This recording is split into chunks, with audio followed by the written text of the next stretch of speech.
3 minutes, 30 seconds remaining.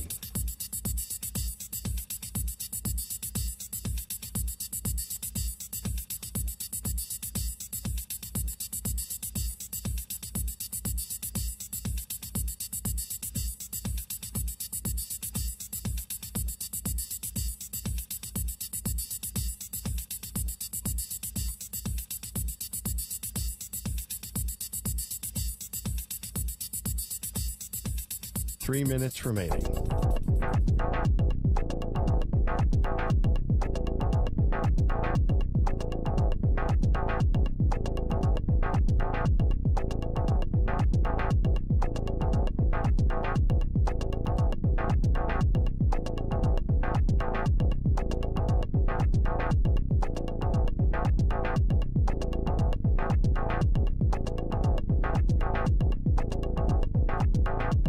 Two minutes, 30 seconds remaining.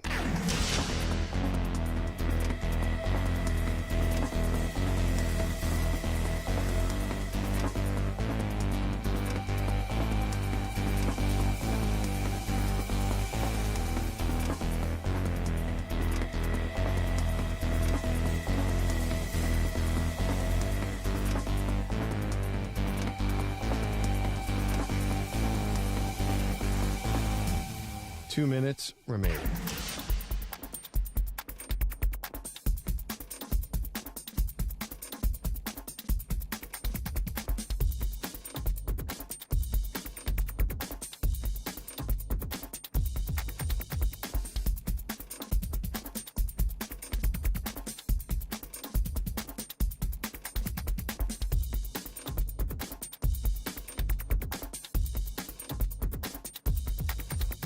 One minute, 30 seconds remaining.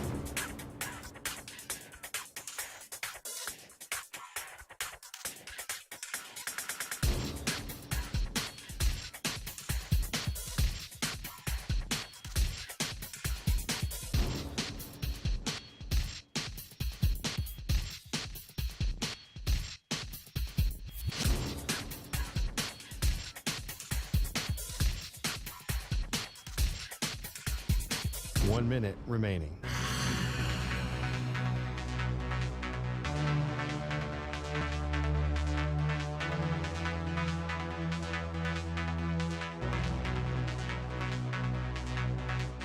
Forty-five seconds remaining.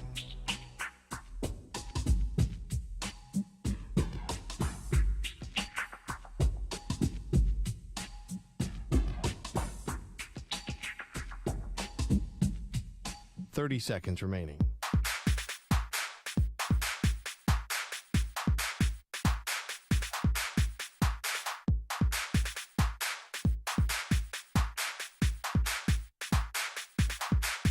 Fifteen seconds.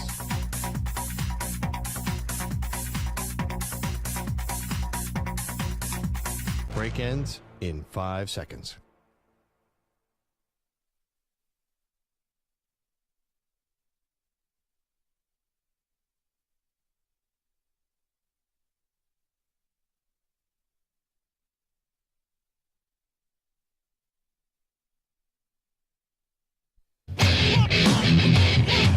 He's live. He's nationwide on CBS Sports Radio. This is the Zach Gelb Show.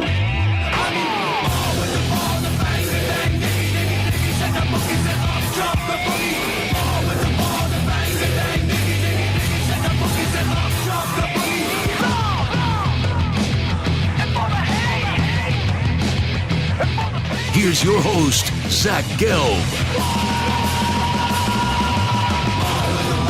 Live from the police show, yet not overly ostentatious studios of CBS Sports Radio here in beautiful New York City, sitting on top of the 10th floor of 345 Hudson Street. Welcome on into what is a Wednesday edition of the Zach Gelb Show across all the great local CBS Sports Radio affiliates, Sirius XM, Channel 158, the free Odyssey app, and of course streaming live on YouTube, youtube.com/CBS Sports Radio. 855-212-4CBS is the number to jump on in, 855-212-4227. You could always get at me on Instagram, where I'm straight flexing, or via the good old cesspool of Twitter, at Zach Gelb. That's ZACHGELB. Gelb, got Moist Mike, got Stuart Kovacs rocking and rolling all the way up until 6 p.m. Eastern, 3 p.m. Pacific. John Fanta is going to stop by, one of the more electric voices covering college basketball right now going on, as we got the Sweet 16 that will tip off tomorrow.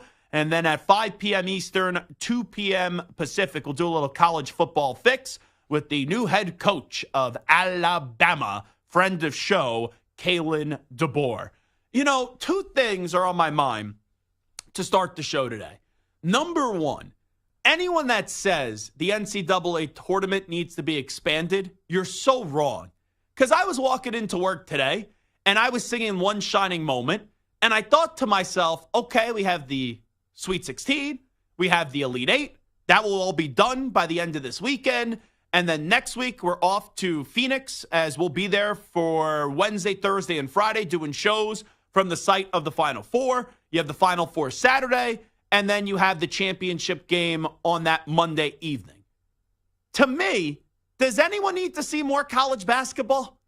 Like, this is the perfect fix of college basketball, and we don't need any more expansion of the NCAA tournament. And my fear, if and when they expand the tournament, because they're all about the dinero and they're all about the greed, is that it's going to water down the greatness of the NCAA tournament.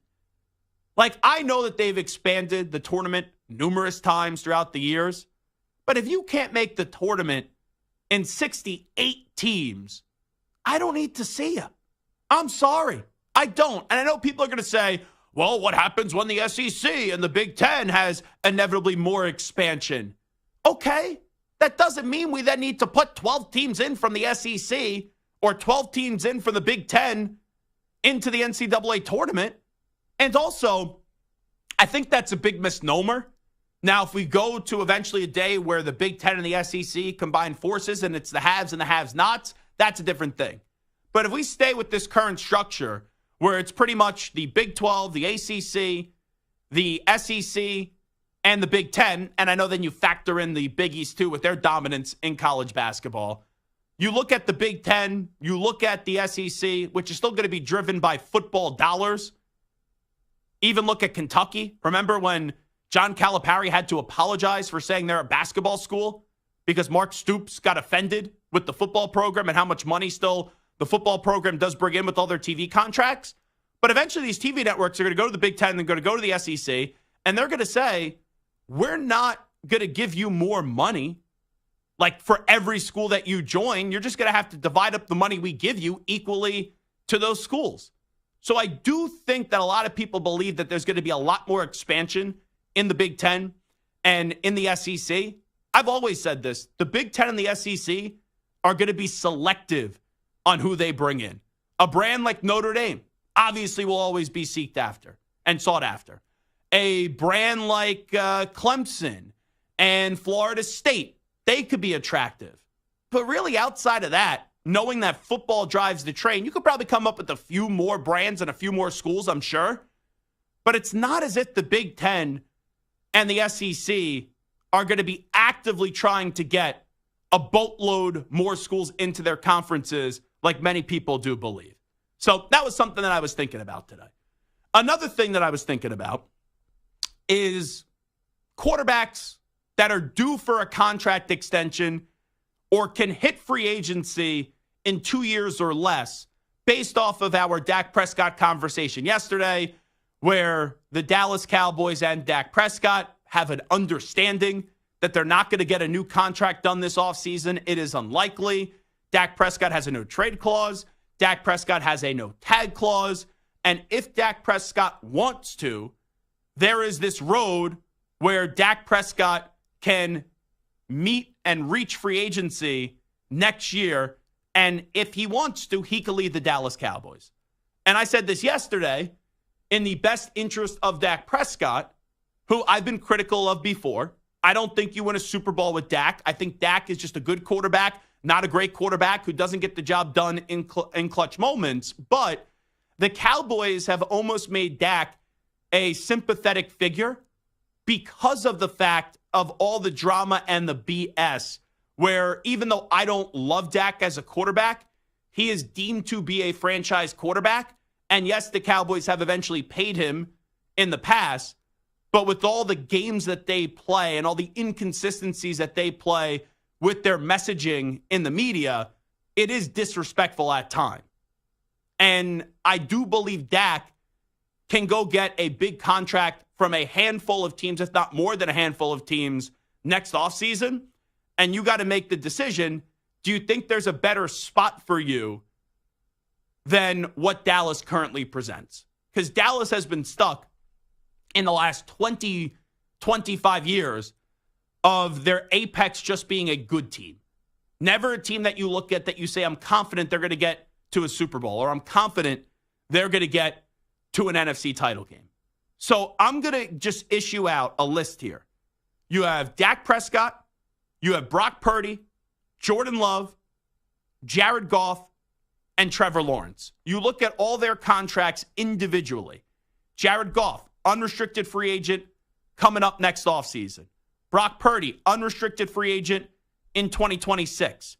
Dak Prescott, unrestricted free agent next offseason. Tua Tagovailoa, unrestricted free agent next offseason. Trevor Lawrence, unrestricted free agent in 2026. Jordan Love, unrestricted free agent next offseason. Out of those guys, Jared Goff, Brock Purdy, Dak Prescott, Tua Tagovailoa, Trevor Lawrence, and Jordan Love. If you had to take a flyer on someone for the next 5 years, out of that group, and who you think is the best quarterback and who will be the best quarterback, who is the quarterback that you're going to have the most confidence in? I'm going to go around the room here before I give my answer. I don't want an explanation, Stu. I don't want an explanation, Samter. I just want the name. For the next 5 years, who's the quarterback that you'll have the most confidence in that's due an extension a year or two from now, or maybe as soon as this offseason, out of Brock Purdy, Jared Goff, Dak Prescott, Tua Tagovailoa, Trevor Lawrence, or Jordan Love? Stu, who's your quarterback? Jordan Love. Jordan Love. Samter, who's your quarterback? I think I'm going to have to do the same. Jordan Love. And then my quarterback? Dun, dun, dun, dun, dun, dun, dun. Maybe we should do a drum roll here. Ready? Jordan Love. 3 for 3. So I now have to apologize to Jordan Love because that means your career is screwed. Because if all three of us, as Chris Berman would say, we're all on Jordan Love and the Packers, that means we're going to end up on one of those like freezing cold takes, old takes exposed kind of memes. We're all hyping up one guy and one of the other guys end up being the better player. So let's do this then. Another exercise. Since we're all in agreement on Jordan Love, take Jordan Love off the table. Jared Goff, Brock Purdy, Dak Prescott, Tua Tagovailoa, Trevor Lawrence. Who's the quarterback out of that group, excluding Jordan Love, that you have the most confidence in for the next 5 years? I'll start with Samter here out of the gate this time. Who would be the quarterback, Samter? Man, I guess if you're twisting my arm, Jared Goff? Oh, not very confident. No, I guess mean, if you're twisting my arm. Like all of them can be really Jared good, Goff. but I don't have Trevor Lawrence. I think has the highest ceiling, but he's failed a lot. Okay, hold on. I don't want a whole explanation. I'm going I just Goff. want the I'm name. going Goff. Gotcha. Stu? It is between two guys. Goff was one of them, but I will pick Tua. Wow. Yeah. I'm going to go with Trevor Lawrence. Because in year one, Trevor Lawrence got screwed by Urban Meyer. In year two, he looked like the Trevor Lawrence that we thought he could be. And then in year number 3, he regressed. There were some injuries, though, associated with that. But just look at this. We all were in agreement on the first guy. But then for the second guy, it was like, Jared Goff. Stu confidently said Tua. And then I said Trevor Lawrence. It shows you how tough the decisions are right now when it comes to paying quarterbacks. Like, if this is a Joe Burrow, if this is a Patrick Mahomes, if this is even a Justin Herbert, there is all a resounding, yes, let's go pay the quarterback. Stu, I'm laughing. And if you're just listening just on the radio, you can't see. But if you want to I wish stream that would have been on camera. That would have been great. On youtube.com/CBS Sports Radio. You're not on camera right there? Oh, I am. You're You right. are I on am. camera. Oh, maybe the camera caught me. So I was very distracted to start the show. Sorry, Zach. Because Stu is stuffing his face with a burrito. What kind of burrito is that? It's an energy bar. Oh, it's an energy bar? Yeah. Wow, my vision Energy is bar. terrible. It's a white energy bar, to be fair. So Gotcha. I could see how it looks like a burrito, but Well, you were like hiding it off to the left of where you sit. I just thought because of the wrapping, it looked like tinfoil to me, so I just assumed it was a burrito. So Stu is stuffing his face with an energy bar, and I was about to say right out of the gate, well, Stu, what are you stuffing your face with? And then Stu just, this may not be nice, but I saw a headline similar to it today. Stu kind of pulled a Tiki Barber.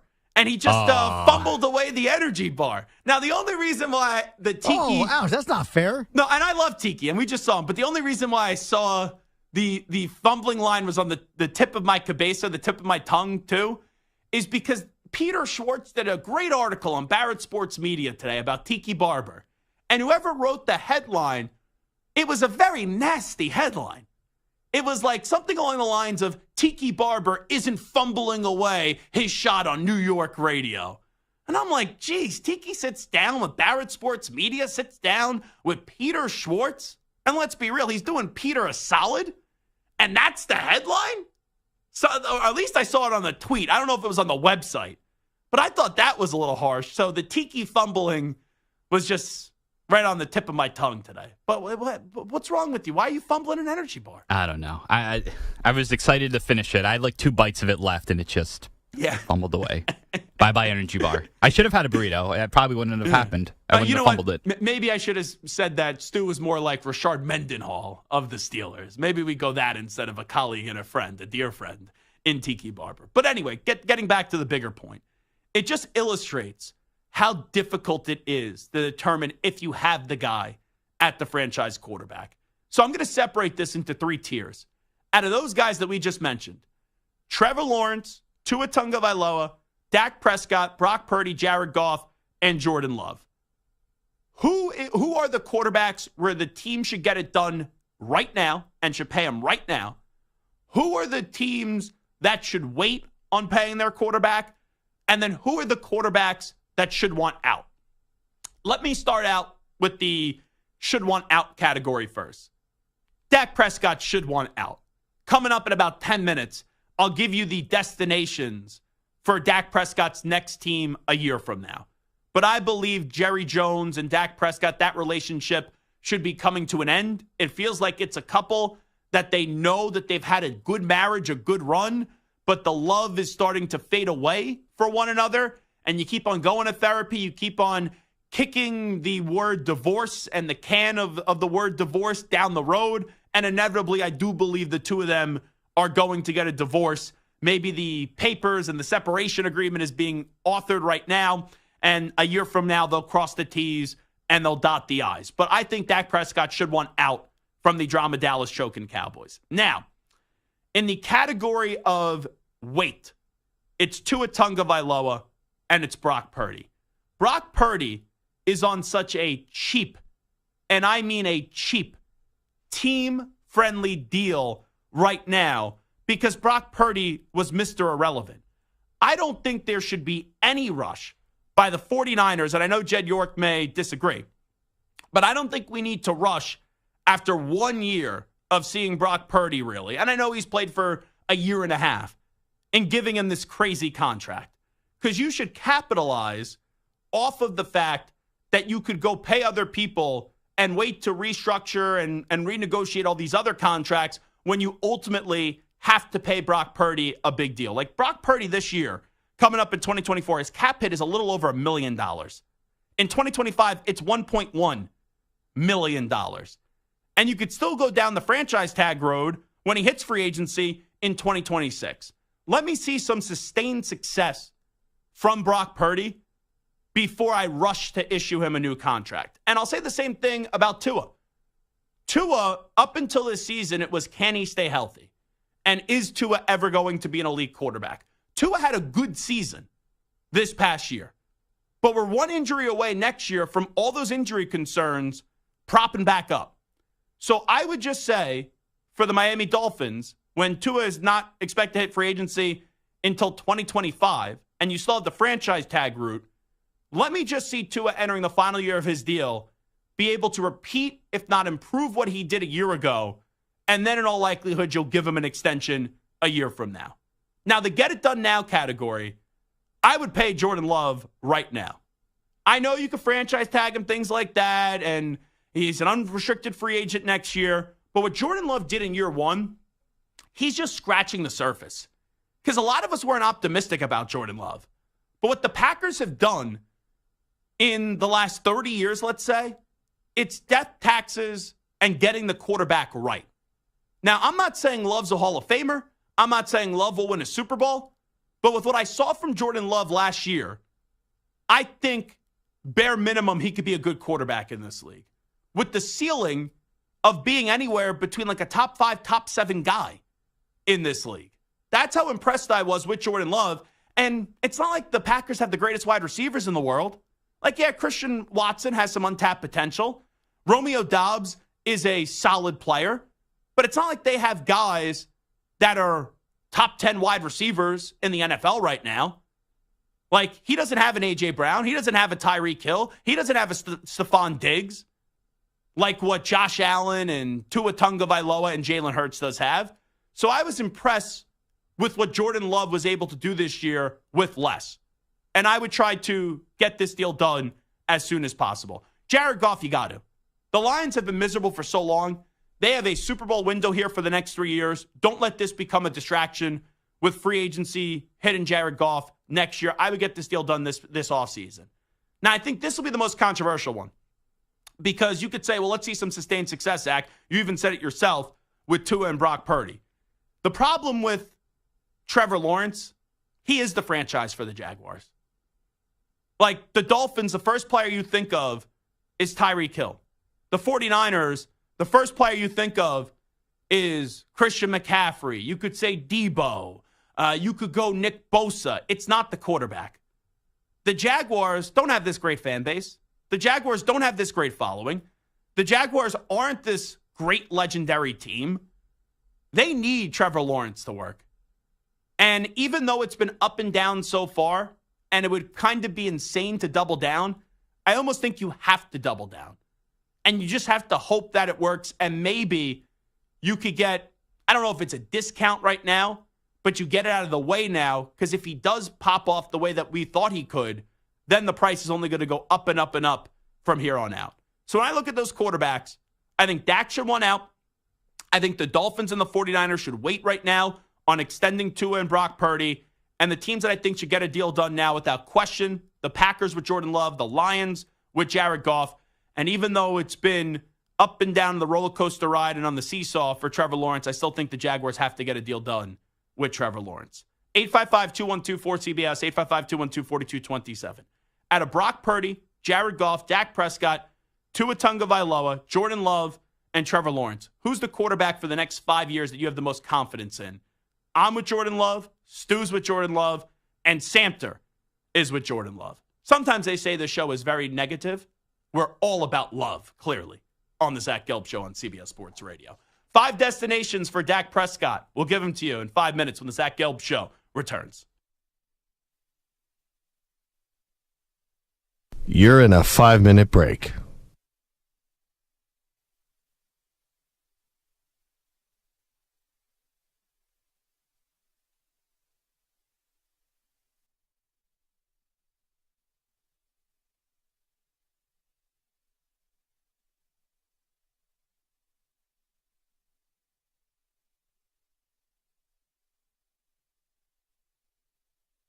Four minutes, 30 seconds remaining.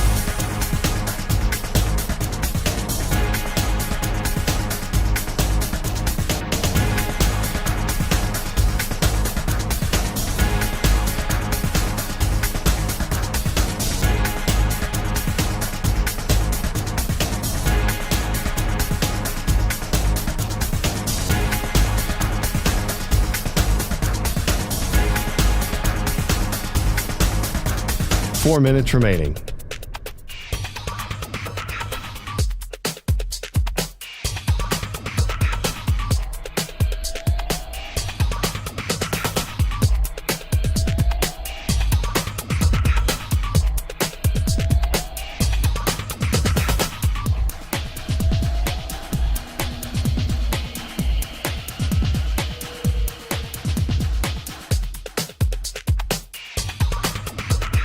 3 minutes, 30 seconds remaining.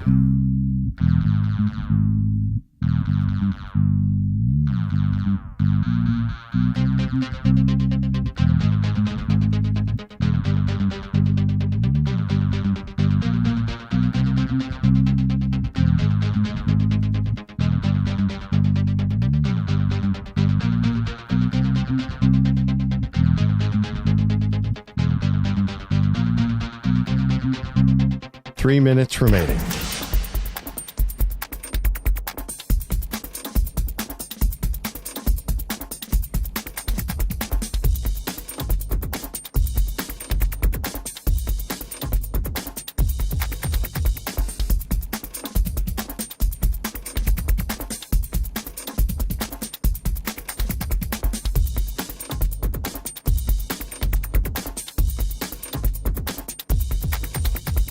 Two minutes, 30 seconds remaining.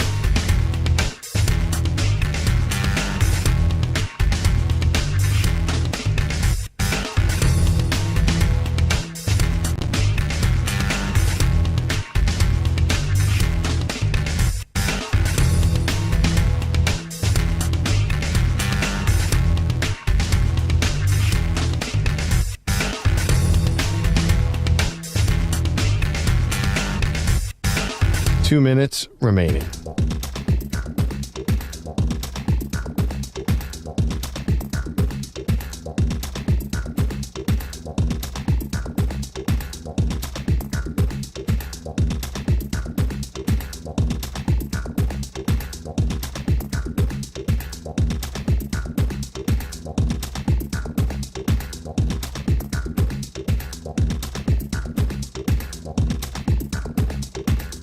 One minute, 30 seconds remaining.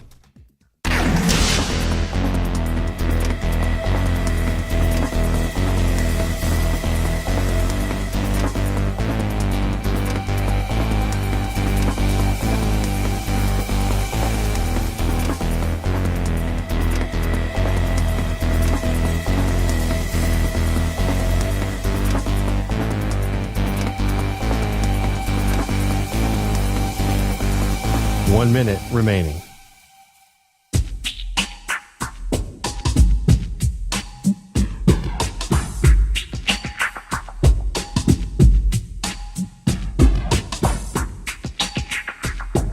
.45 seconds remaining.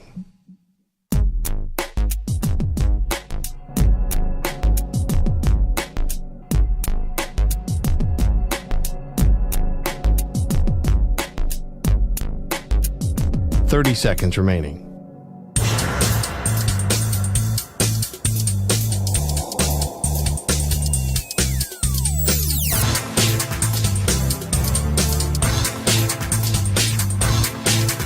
.15 seconds.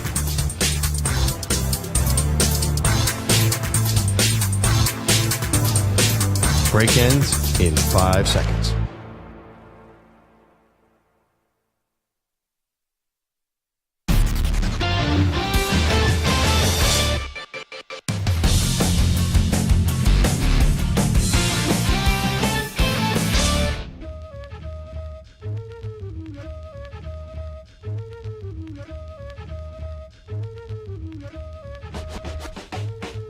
Now back to the Zach Gelb Show.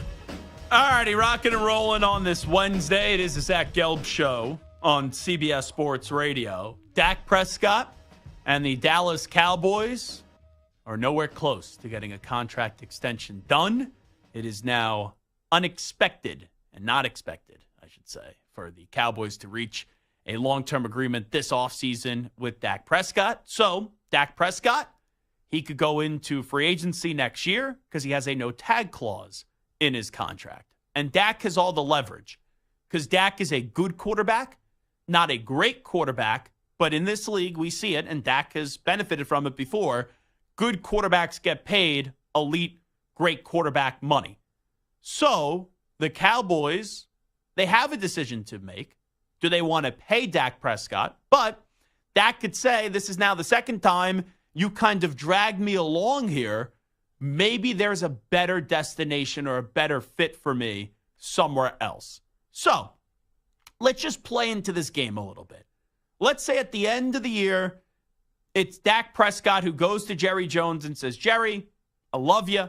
I don't want to do this anymore, though. I'm breaking up with you. You're not breaking up with me. I'm going to put together a list of 5 potential Dak Prescott destinations a year from now. In at number 5, the New York Giants. Daniel Jones, not the answer. Even if Daniel Jones is the week 1 starter this season, the Giants are telling you right now that they don't believe in Daniel Jones. Now, I understand. A lot of people are projecting the Giants to take a quarterback at 6. What happens, though, if we see a team jump past the Giants at 6 into the 4th spot, into the 5th spot, that are currently occupied by the Cardinals and the Chargers, who have Kyler Murray, who have Justin Herbert, and there could be some teams looking to jump the Giants because in all likelihood, you're going to see quarterbacks go off the board 1, 2, and 3. And the 4 most sought-after quarterbacks right now in this draft class appear to be Caleb Williams is going to the Bears, Jaden Daniels, Drake May, and then J.J. McCarthy. I don't think the Giants, if you see those 4 quarterbacks go 4 out of the first 5 picks, I don't believe the Giants are just taking a quarterback to take a quarterback and then they select Michael Penix Jr. in at 6. So the Giants could steal Dak Prescott away from the Dallas Cowboys a year from now. It would be juicy. In at number 4, this team is trying their damnedest to go get a quarterback this offseason. They said goodbye to Kirk Cousins. I don't think it'd really make a whole lot of sense a year from now to say goodbye to Kirk Cousins and then the following season bring in Dak Prescott. But I look at the Minnesota Vikings as a destination for Dak that would be wonderful. And the Vikings right now are just outside the top 10. They're trying to trade up. But what happens if they can't trade up? You still have Justin Jefferson, who's about to get an enormous extension. You have Jordan Addison. You have TJ Hawkinson. Now you just brought in Aaron Jones.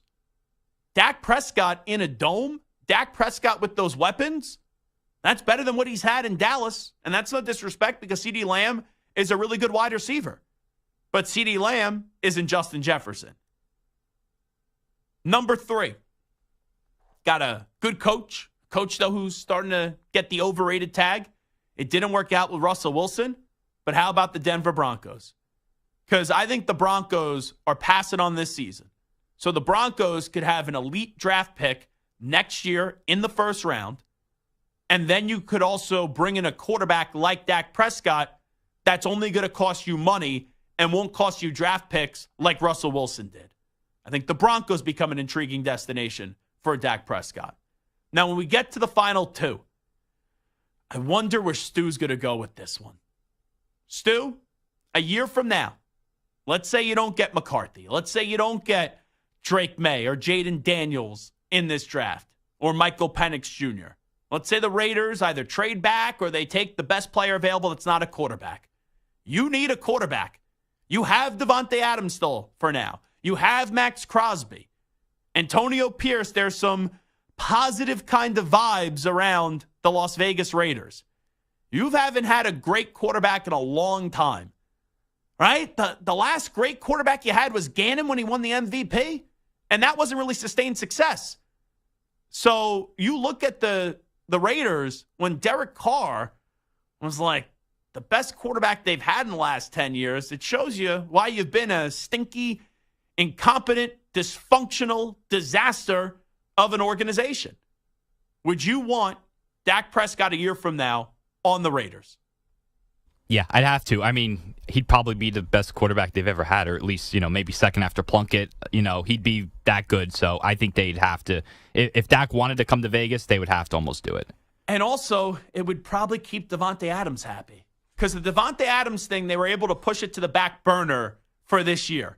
That goes right to the front burner if, let's just say, the Raiders don't have a quarterback this year and they're rocking and rolling with Aiden O'Connell and Gardner Minshew. And this is a very underwhelming season for the Raiders. And finally, let's say Dak Prescott goes to the Cowboys next year. Let's say he says, I'm hitting free agency. You can't tag me. It's in my contract. I want out. Jerry Jones, I want nothing to do with you. I believe the best destination for Dak Prescott next year, staying in the NFC, going out west, and joining the Seattle Seahawks. The Seahawks have a new coach in Mike McDonald.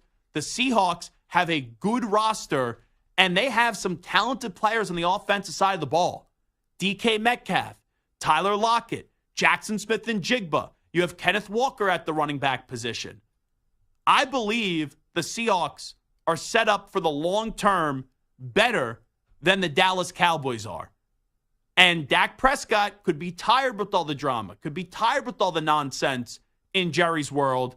And if that's the case, and they allow him to hit free agency next year, which he could control, and he has the right and he has the ability and the power to hit free agency, I would really be attracted to the Seattle Seahawks because I like that roster. I like that team. You also have the 49ers that have been there. They've been close, but they haven't got the job done. How many more years is their window really open? The Rams, Stafford's getting up there in age. Aaron Donald just retired.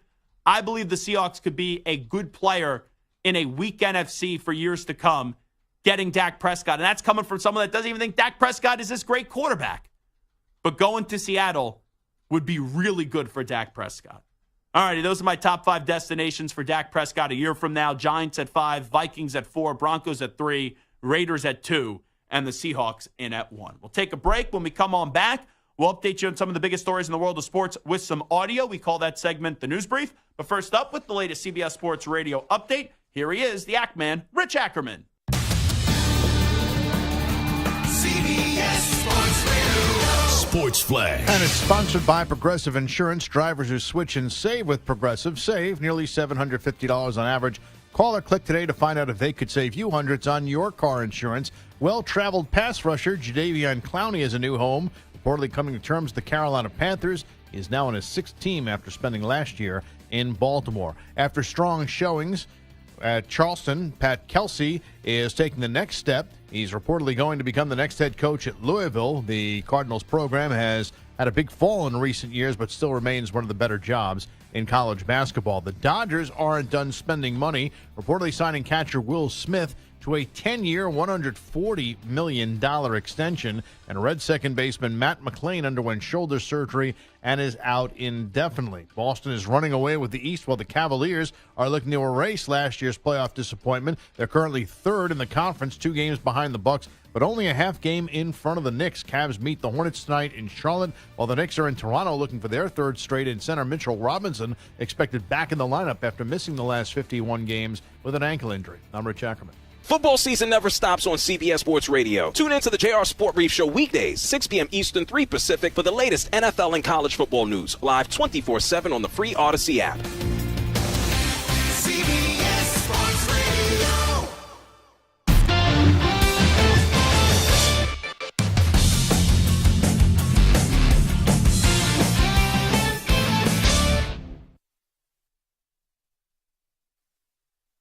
You're in a 5-minute break.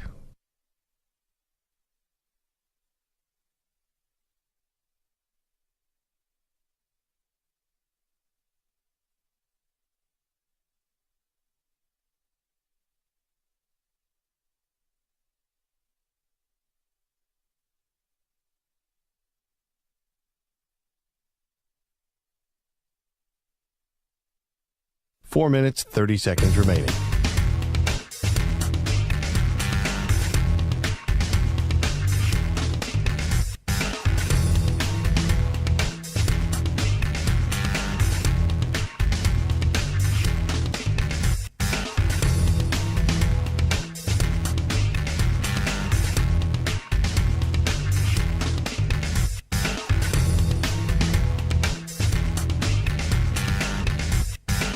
Four minutes remaining.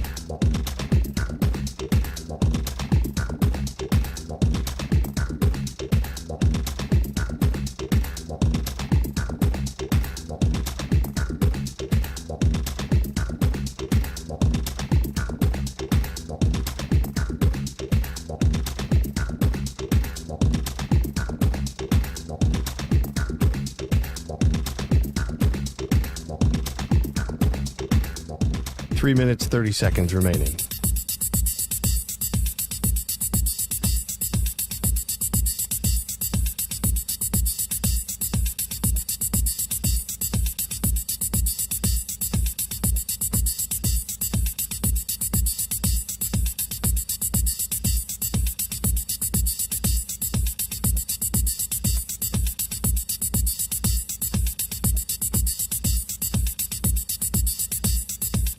3 minutes remaining.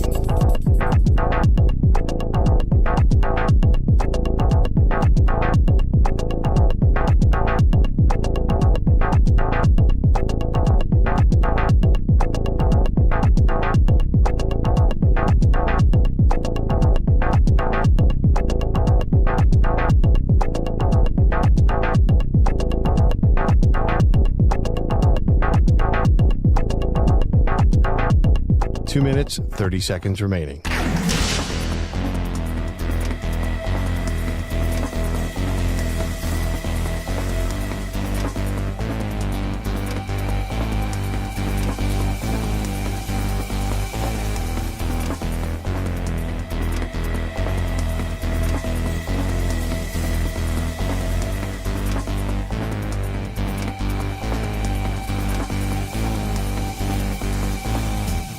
Two minutes remaining.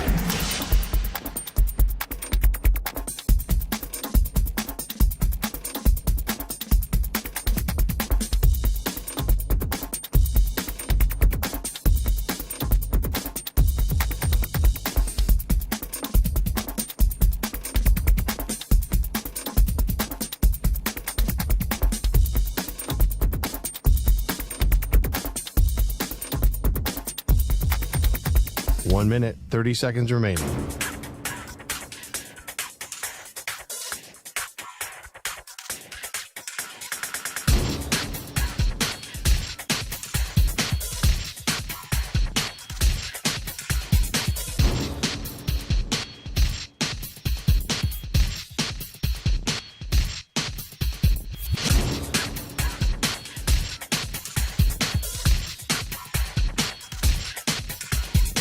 One minute remaining.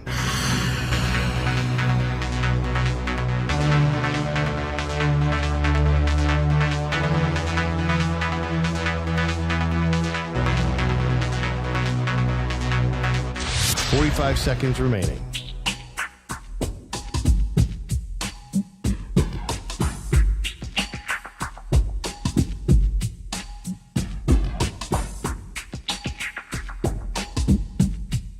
Thirty seconds remaining.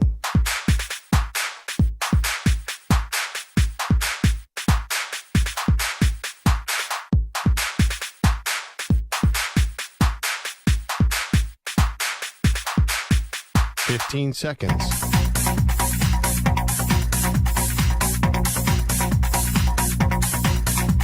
Break ends in 5 seconds.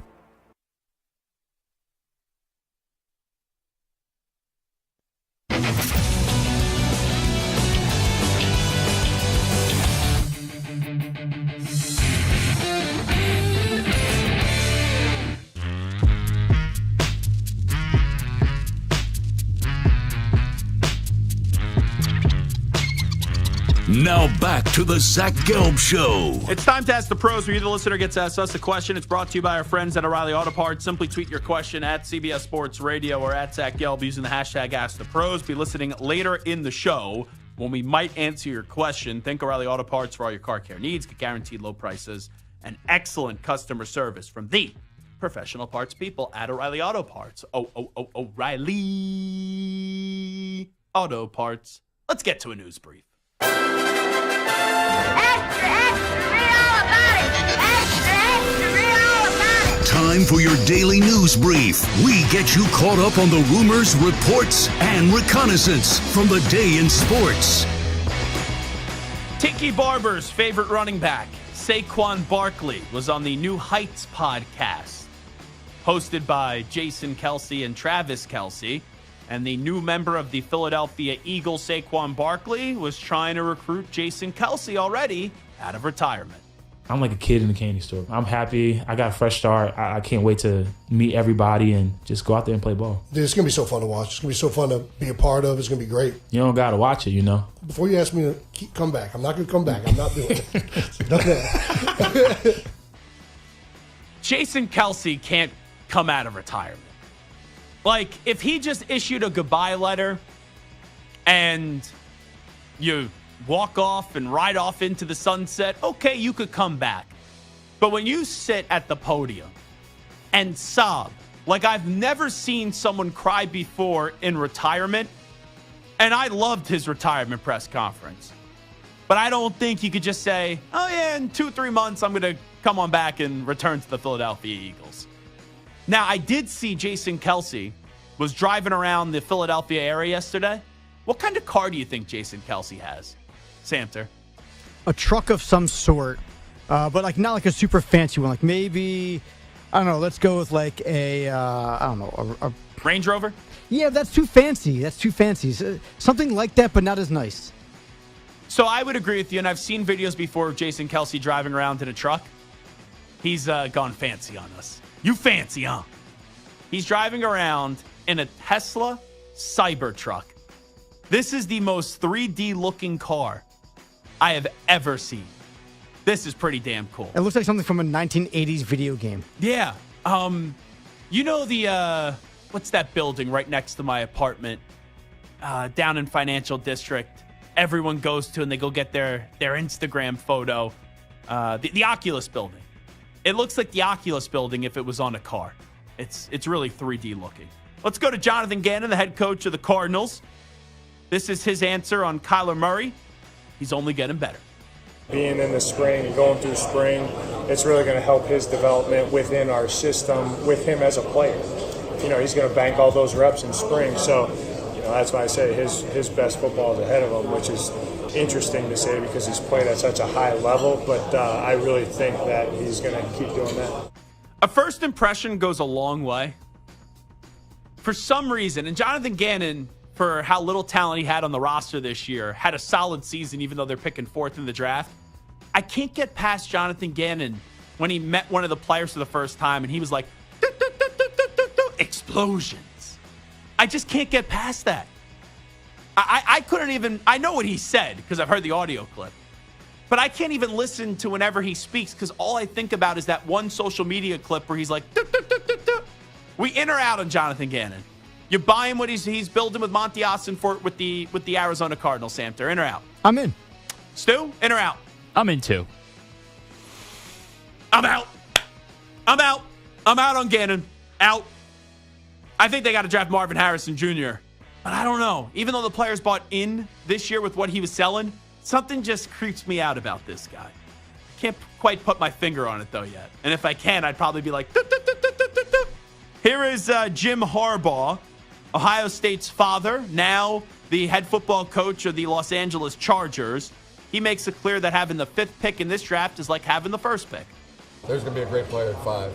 In some ways, there's talk of 4 quarterbacks going in the first 4 picks.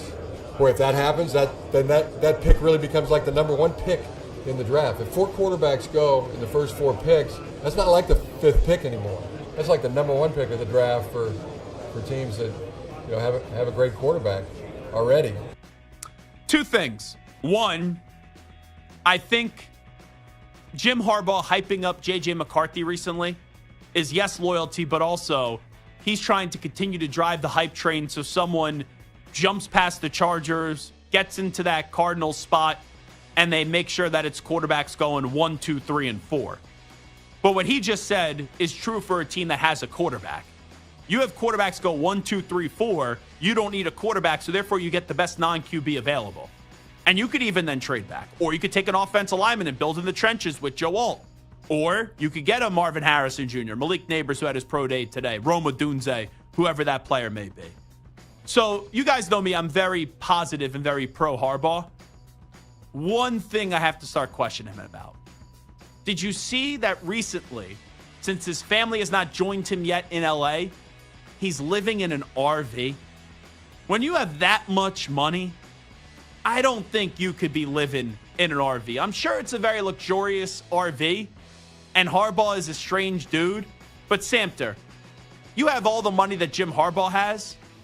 I'm not just waiting for my family to move out to LA with me until you go into the house that you're renting or you're buying, whatever, and living in an RV. I couldn't do that. I'll be honest. It's fitting for Jim Harbaugh. It's kind of what I would expect from him. But strange. You know what? There are some people who are just RV people, right? There's just some people who just like being in an RV. It's kind of fun, right? Like you got your own little space there. You know what? He seems like an RV guy. It takes a certain kind of person to be an RV person. I'm not knocking it because I would love to have an RV. Without your family there, just you alone in an RV could be really fun. So Samter just bought a beautiful home in Connecticut, right? That's where you're moving to, Connecticut? That's correct. Would you rather live in an RV or the home that you just bought in Connecticut? Full time, yes, I would live in my home, but I'm not really an RV. For me, an RV would be to travel the country. I would absolutely travel the country in an RV.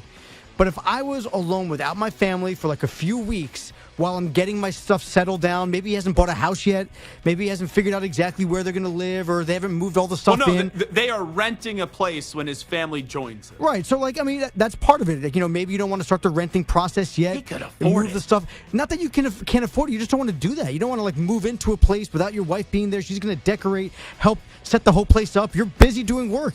You don't want to have to worry about any of that nonsense. You just want to have a place to sleep, be right near work, not have to worry about going back and forth. Boom, you're right there. I'm fine with it. And LA is not an easy place to commute. He probably has his RV right outside the facility, so boom, he's right there. He wakes up, goes to sleep, boom, done. All work all day, not have to worry about anything else. I love it. The only time I would live out of an RV is if I had a wife, I had multiple children, and I wanted it to be a man cave escape. Kind of like, you remember Howie Mandel, who is a germaphobe, I'm pretty sure, and he would have a shed or another house built adjacent to his house, because whenever his kids or his wife got sick, he would then go into that man cave or into that other house because he was afraid of the germs. That's the only time I think I'd want an RV, is to get away from all the family and all the problems that naturally come when you do have a family. Here is Dave Roberts, the manager of the Dodgers.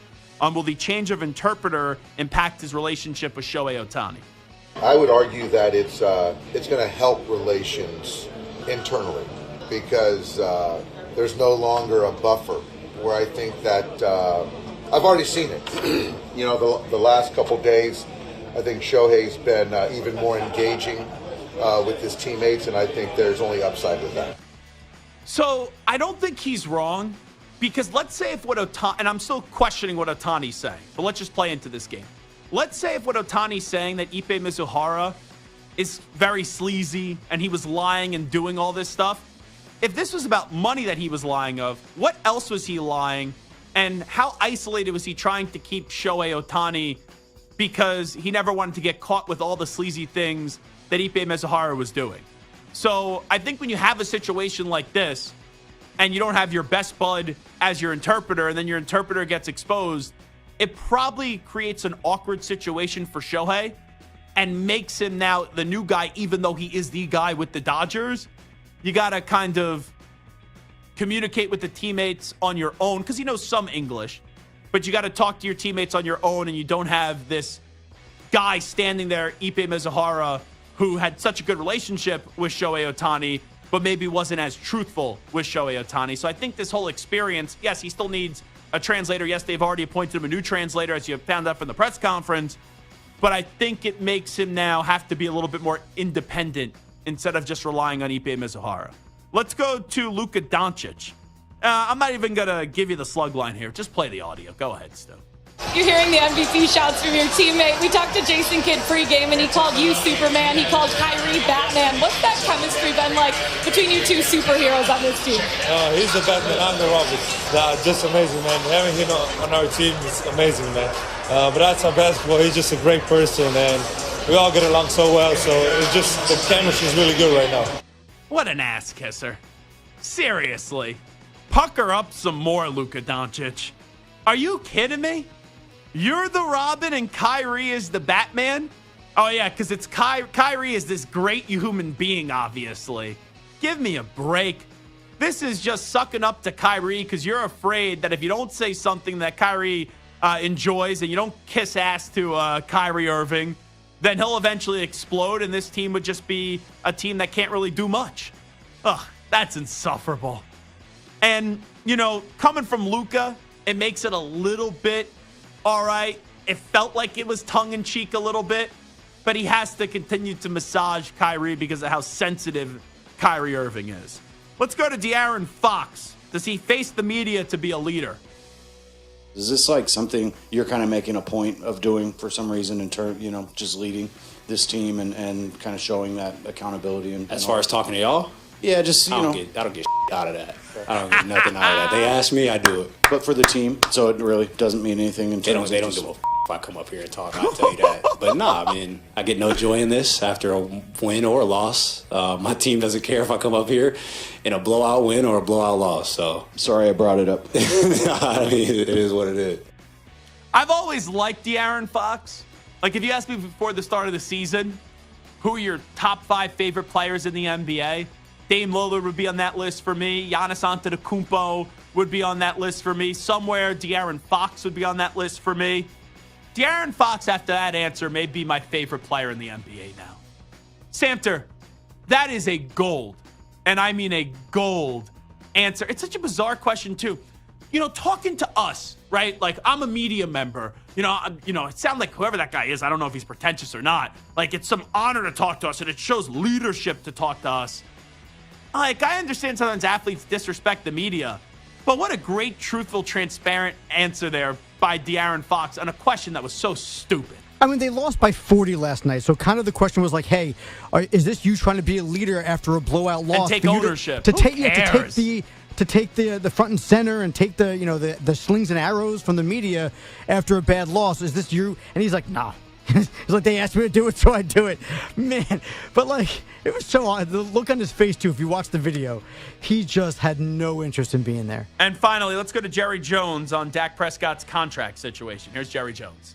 Not taking anything away from Dak. Wants to do any and everything he can on and off the field to help us win. So we are where we are. We have our contract. We're locked and loaded for this year. And we can see as we move along how we are thinking, we inclusive of everybody here, us, Dak, and we'll see what we do. I don't have anything to report today. More drama, more unanswered questions, more speculation with the drama Dallas choking Cowboys. It's not a guarantee that Dak is going to want to say, okay, let's split at the end of this season. But man, Dak, if you were really their guy, wouldn't they have taken care of you by now? This is now 2 contract negotiations. Last time they eventually took care of you, but it was a long, long, long time. Do you want to go through this nonsense again? I think Dak would be better off away from the Dallas Cowboys. Get away from Jerry. Get away from Dallas and go somewhere else. John Fanta joins us next. We'll talk some hoops.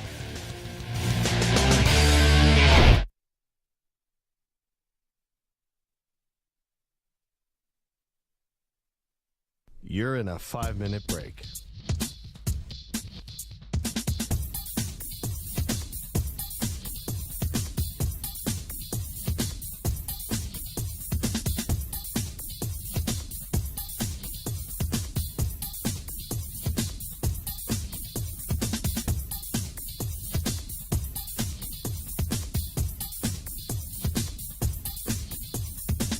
Four minutes, 30 seconds remaining.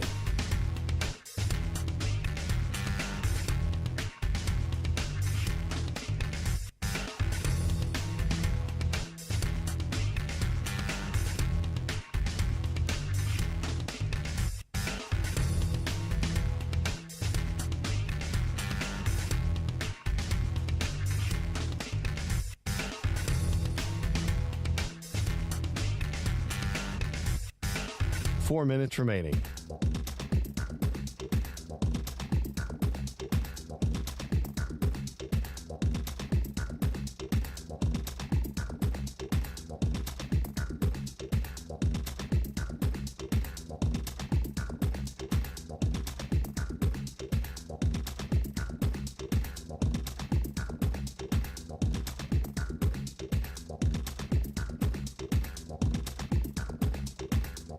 Three minutes, 30 seconds remaining.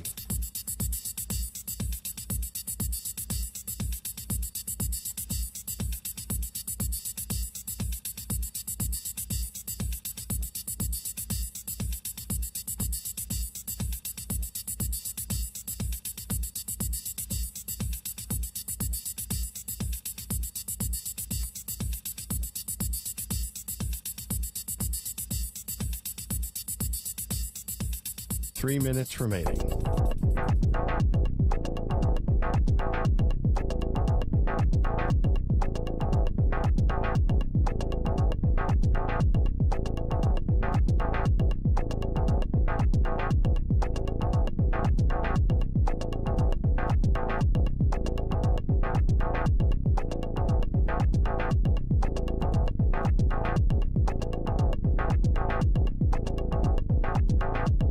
2 minutes, 30 seconds remaining.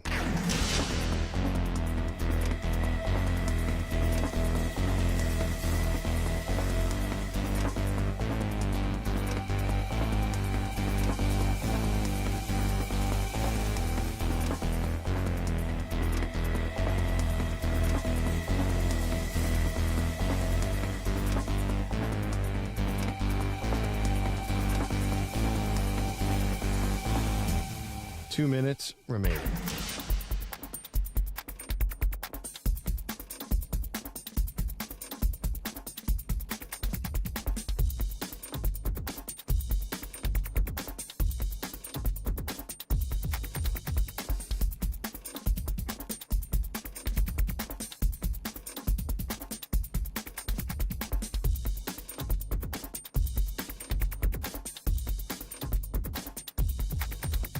One minute, 30 seconds remaining.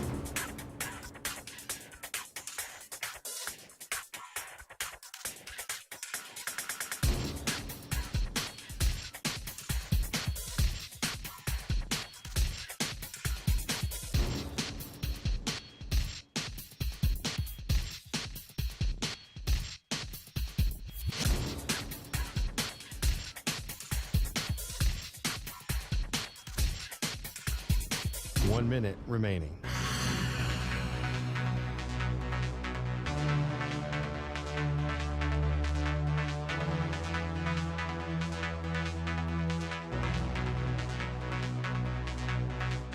Forty-five seconds remaining.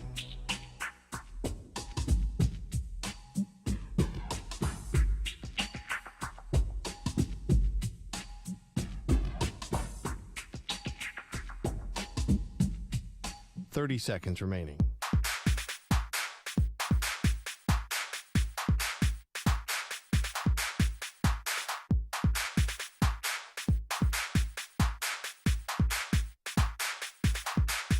Fifteen seconds.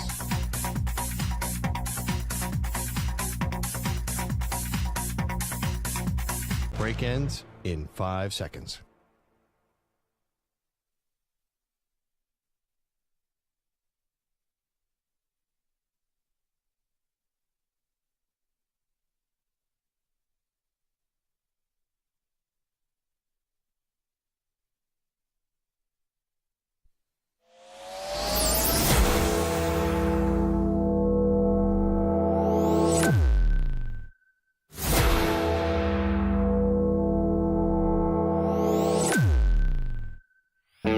He's live. He's nationwide on CBS Sports Radio. This is the Zach Gelb Show. All righty, away we go. Hour number 2 of our radio program. That's right, rocking and rolling. It is the Zach Gelb Show, coast to coast on CBS Sports Radio. We'll talk some March Madness as now we're down to the Sweet 16 coming up in a few moments with John Fanta, who is just so entertaining, and he does a fantastic job covering college basketball for many outlets. So we'll talk to John in just a bit as the Sweet 16 gets underway tomorrow with Clemson and Arizona, San Diego State and UConn, Alabama, North Carolina, Illinois, and Iowa State. And then coming up on Friday, we have NC State, Marquette, Gonzaga, Purdue, Duke, and Houston. And then the game that I'm most excited for is actually Creighton in Tennessee. That comes your way a few minutes after 10 o'clock on Friday evening. I think that is going to just be a tremendous matchup with McDermott's squad, and they're 4 just tremendous players. We had Stephen Ashworth on the other day, and we know that Dalton Knecht is having a sensational season in his only year in the SEC, his only year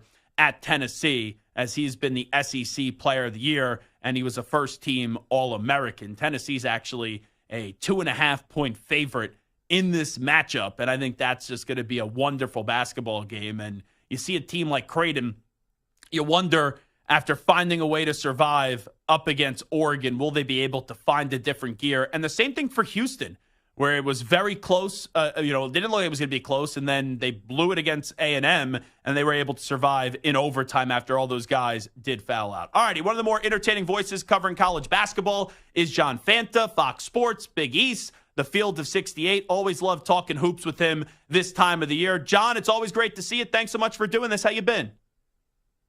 Zach, I'm doing great. Coming to you straight from the sources, straight from TD Garden in Boston. We just wrapped up media availability with Iowa State and Illinois.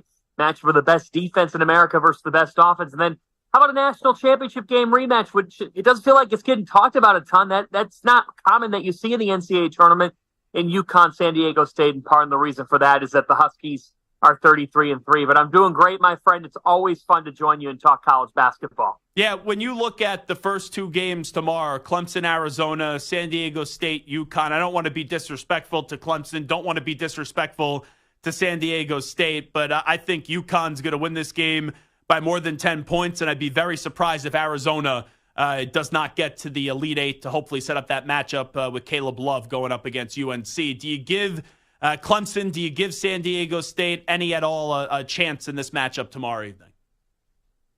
Well, I don't give San Diego State much of a chance. I think that UConn is clearly the best team in the country. They answer every question. And frankly, San Diego State's best player, Jaden Ledee, with Donovan Clingan on the other side of the matchup, I think it's worse of a matchup for him than having to go up against Adama Sanogo last year in the championship game. So I think San Diego State, just 31% from three on the year, they're fighting an uphill battle. You know, the team to me that could give UConn the most issues in Boston this weekend is probably Illinois because of their scoring prowess. You got to score with Connecticut. You can't just hope to win a grinded out game. They'll beat you. I do give Clemson a shot. Why? Because if you hold Arizona to half-court basketball, you can have a chance against them. And the thing is, Clemson has good shooting. Joe Girard, Chase Hunter with back-to-back 20-plus point games. He's been fantastic after a dud in the ACC tournament. And P.J. Hall's a throwback player. Ian Shefflin, another guy who gets on the glass, plays his tail off inside. You've got to make it a half-court game against Arizona. If you allow them to get in the open court, you will lose. But Clemson's one of the teams that I trust because they're balanced, they're experienced, and I think they can hang around. Do I think they can win? Well, I do. I do think that they could pull off an upset. But I'm not picking them to do so. I like Arizona in this game. I just think there's too much explosiveness. The key for Arizona, though, Zach, which version of Kylan Boswell is going to show up? He's been very inconsistent. If he has an off game tomorrow, it opens the door if Girard and Hunter are knocking down threes because it allows Clemson to set up their defense.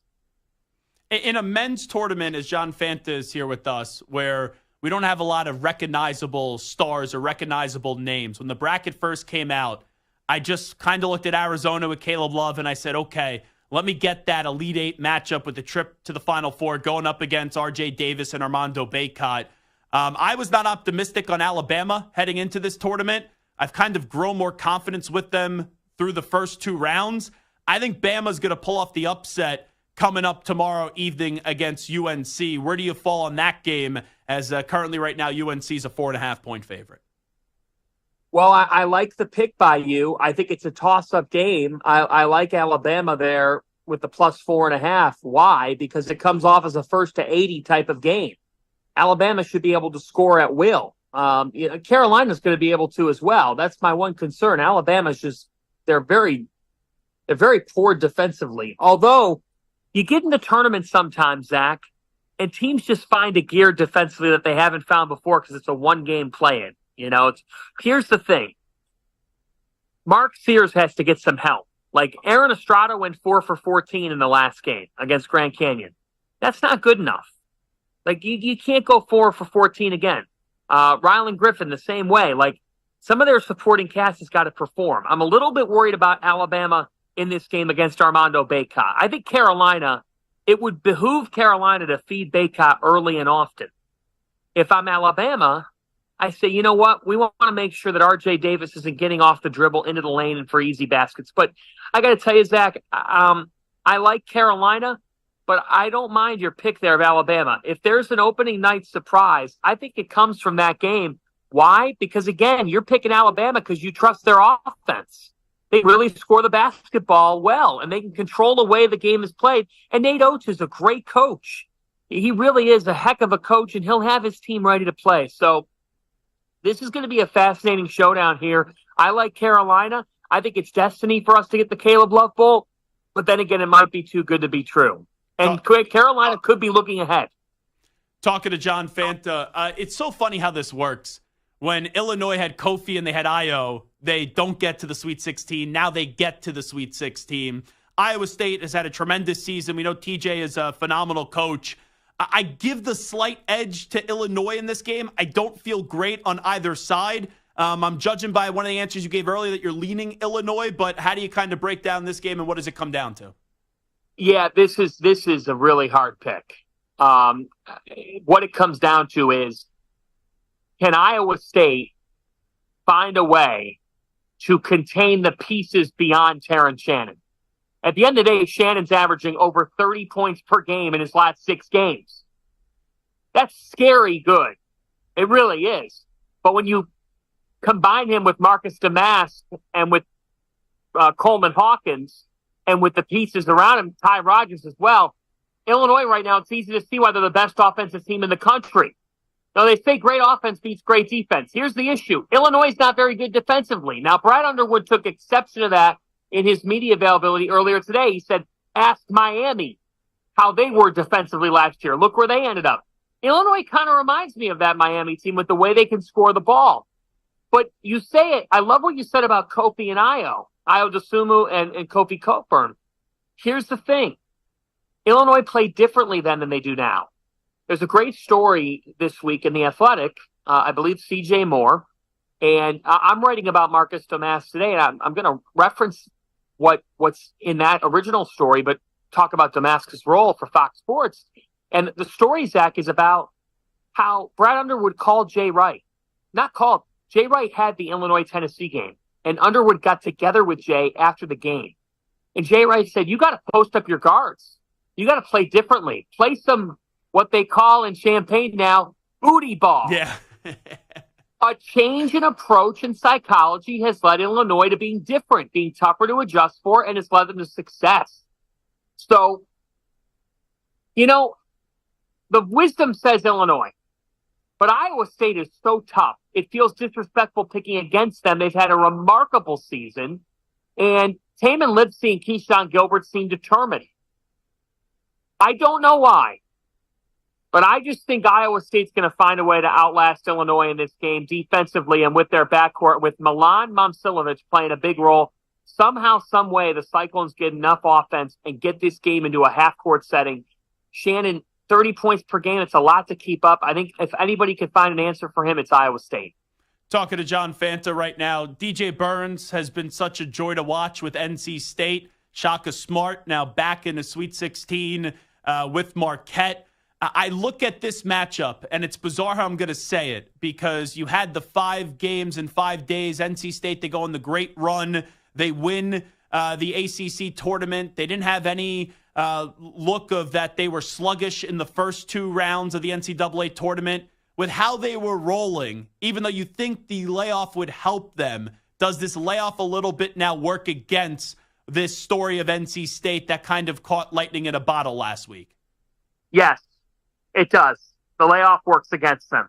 They were on such a high. They were riding such a high. I don't like it as much heading into this game. I think that the line tells you to take NC State. But Marquette is the anti-NC State in the post. Oso Ighodaro is going to cause nightmares for DJ Burns and ball screens. Burns is going to be... I don't think NC State can put Burns on Ighodaro. They can't have him guard him. They're going to have to put Mohamed Diarra on him and maybe live with Burns kind of guarding David Joplin. I don't know. I expect Marquette to go 5 out to really space the floor. Ighodaro can catch the ball, Zach, at the top of the key and drive you, take you off the dribble. Tyler Kolek and Cam Jones are in as much rhythm as anybody right now. I think this Marquette team is sneaky good heading into this Sweet 16. Like, it's weird saying that about a 2 seed, but Zach, nobody thinks they can make the Final Four. I think they feed off it. I love Shaka Smart's group. I love the way that they can score the ball, and they've got more of a toughness than in the past. I like Marquette to beat the Wolfpack. Gonzaga, I thought they were getting a little disrespected heading into this tournament. I know that it's not been their best year for their standards. They're still right now a 27-7 team. Purdue, deservedly so, got disrespected because of what happened in previous years. Is this just Purdue's year where they're going to get to the Final Four, or do you see them maybe get an upset coming up on Friday up against Gonzaga? I don't think they get upset against Gonzaga because, to me, Gonzaga, shocker, I don't think they have a great matchup for Zach Edey. Nobody does, but I really question them in the post because I think Graham Ike so much is on his plate. If Ryan Nembhard was scoring the ball and shooting the ball more effectively, I'd say Gonzaga has a chance. The ball's in Nembhard's court in this matchup. He's got to try to negate Braden Smith and Fletcher Lawyer, but that's just it. Now, you've got Trey Kaufman-Renn in such a rhythm. You've got Smith and Lawyer who can do their thing. Lance Jones was an invaluable addition, and Purdue wiped the floor with Utah State, who was the Mountain West regular season champion. I know the Mountain West has gotten ripped to shreds for a lack of tournament performance. At the end of the day, the league still had a quality year, but the best team in it got absolutely embarrassed by Purdue. I think Purdue's on a mission. I like the Boilers to win this game, to cover that spread, and to be on the Elite Eight. Notice, I didn't say they're on to the Final Four because they are not into the Final Four in my bracket. Do you take Creighton then? Is that to go into the Final Four? Or you go Tennessee? Well, originally I took Tennessee, but Zach, I don't feel good about it right now because I did not like the way Tennessee played against Texas. For whatever reason, there's something tight about Rick Barnes-led teams when they get to the NCAA tournament, and it worries me because Creighton's not going to be tight. Creighton is tough. They've got shot makers. They take it possession by possession. I like that about them. I do think I am really fascinated, Zach Gelb. If we see Creighton meet Purdue, I'm almost pivoting to Creighton here in this game. I had him in the final. Now, let me preface this by saying I also had Kentucky going to the national championship game and losing to UConn, so I don't want to pat myself on the back. I had Creighton before the start of this tournament. I didn't really trust any team in that bracket, but you look at Kalkbrenner, Shireman, Alexander, the consistency they've had the last 2 years, and how about Stephen Ashworth? I saw him play at the Big East tournament. I know they lost. That dude, with his lack of size, he has confidence, and he's tough as nails. He is. He's tough. He's mature. He makes plays for others. They're not the deepest team. Jason Green gave them a boost in the double overtime win over Oregon. Sometimes during the tournament, you got to get lucky. They got lucky against Oregon. They got their, free out of jail card because they were down by 4 with 30 seconds left. And they find a way, and Oregon made a huge mistake inbounding the ball in Folly Dante. Now, Creighton has an extra life. I would not have given them an extra life in this tournament. They're more offensively dangerous than Tennessee is. And Creighton's a top 20 defensive team. I actually think they have a decent matchup for Dalton Connect. I expect it to be a great game. But, Zach, Creighton is a bad matchup for Purdue. Why? They foul only 11 times per game. That's fewest in college basketball. That means the guy who fouls the least inside, Ryan Kalkbrenner, is going to meet the guy who gets fouled the most in Zach Edey. What happens when Edey gets straight-up defense from a guy that's close to his size? I'm fascinated. You talked about how Creighton survived against Oregon and how that could propel them. Is that the same case with Houston, who almost choked that game away against A&M, and then with everyone fouled out, they were still able to find a way to get it done? Is there... when you look at Houston and their road here, do you think maybe Duke pushes them aside coming up Friday, or will this start to catch fire here with the Cougars? I like Duke the closer the game gets. And I'll tell you why. Losing in the ACC tournament was the best thing that could have happened to John Shire's team. I think it was a taste of reality. It was a taste of, hey, man, we've earned nothing. It was the first time Duke had lost their first game in the ACC tournament in 11 years. 11 years. But it allowed them to have a week. Rarely does Duke have a week in between games from a conference tournament to the NCAA tournament because they're typically playing in the semis or the final of the ACC. But allow them to refocus. And right now, Jared McCain's as hot of a shooting guard as any in the country. 30 points on Sunday against James Madison. Do not leave him open. Jeremy Roach, Tyrese Proctor. Duke actually has the backcourt to negate Houston's backcourt. And Zach, when Houston meets Duke, who's the best frontcourt player, the most talented? His name's Kyle Filipowski. Like, Houston's not loaded up with talent and scoring in the frontcourt. Duke is. This is a game where Duke, to me, is showing more and more. I know it was against Vermont and James Madison, but they're showing right now why we had them preseason top 3. If that team shows up, they absolutely could beat Houston. The key, that team's got to show up. Last thing I'll ask you, let me just get to Louisville. When we found out that the job was going to open, even though everyone knew it was going to open, I said, call Scott Drew. He'll probably tell you to go pound sand or use you for his negotiation tactics with Baylor. And then I said either Dusty May or Pat Kelsey. With it being Pat Kelsey on a reported 5-year deal, the initial reaction for Louisville basketball is what? That I think they got a solid hire in a job that's been devalued. Louisville basketball has become the Oakland Raiders. All right? The brand is strong. There's a great fan base. But the fact is, within the building, there's dysfunction. They need a new energizer to their program. And I give credit on this hire. Pat Kelsey is a fiery character. He's from Cincinnati. He knows the area of Louisville. He made Charleston a big-time winner. I mean, they won 58 games the last 2 years. He was terrific there. He's up at 5 a.m. every day. He gets the fan base. He's very passionate. His teams play with tempo. His teams are going to score. If for nothing else, Zach Gelb, his team is going to play a much more refreshing style that the fan base can get behind, and that could be dangerous in sometimes the slower ACC. What is the key? Can he recruit? Can he recruit the right people to Louisville? I think he can. I think he did a terrific job at Charleston. He's not afraid to go the D2 route.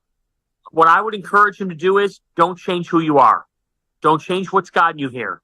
At the end of the day, whoever's been the Louisville head coach has tried to be somebody that they're not and has tried to be somebody that doesn't work today. Don't look at this as a legacy job. This needs a total reset. A total reset, take the shovel out and try to dig back in, like Dan Hurley's done at UConn. You know, Dan Hurley's honor in the past, but he's building something different because he called for something different when he took over the job. That's what Pat Kelsey's going to be tasked with. I do like the hire. I don't think I would have loved anybody in this role, but I like what Pat Kelsey's going to be taking over. Now, he needs a lineman in the building, and you need to shut off some of that Oakland Raiders dysfunction and get a collective consensus. I hate to put a stray to the Raiders, but that's what I think of when I think of Louisville right now. I see the brand, I see the fans, but in terms of functionally winning, it hasn't even been close to that. He is John Fanta, Fox Sports, Big East, the Field of 68. But actually, John, I think your most important job these days is being the hype man for Red Panda. Will we have any kind of reunion with Red Panda for the rest of the NCAA tournament? Because I saw that video in the Big East tournament, and I think that's the highlight of March so far. Never say never. I'm certainly open to it, but I can guarantee you'll get it next year in the second week of March at Madison Square Garden. That I can guarantee. John, you're the best. We appreciate it. Thanks so much. Enjoy Boston. Thank you, Zach. Appreciate you. There he is, the great, and I mean the great John Fanta. No more entertaining person covering college basketball today than John Fanta. All righty, we will take a time out on the Zach Gelb Show on CBS Sports Radio. Who could replace Dak Prescott with the Dallas Cowboys a year from now? Well, one former NFL MVP has a suggestion. We get to that next. You're in a 5-minute break.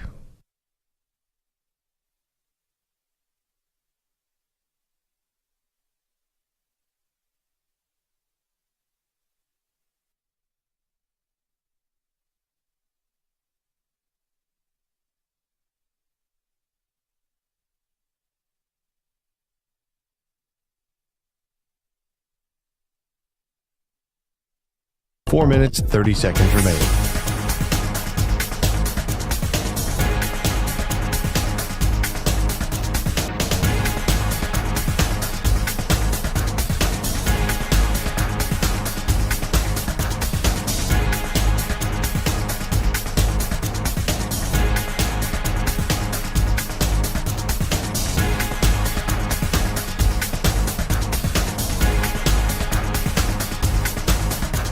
Four minutes remaining.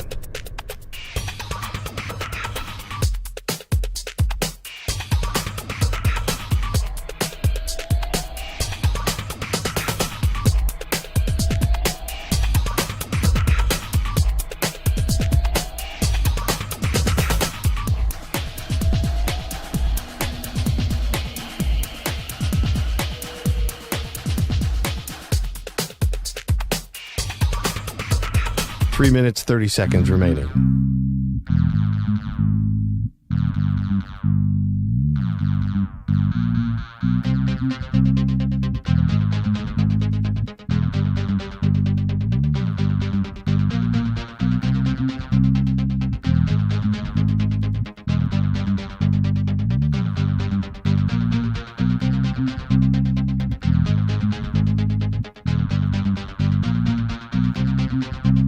Three minutes remaining.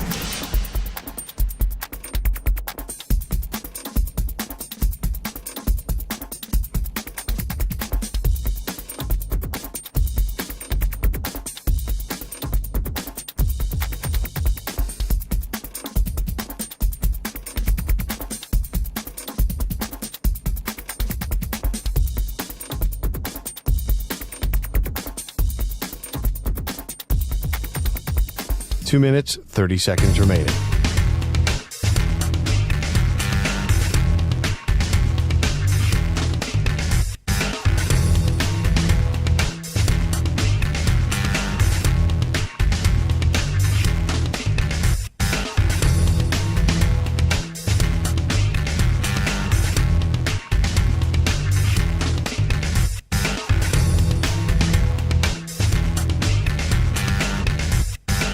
Two minutes remaining.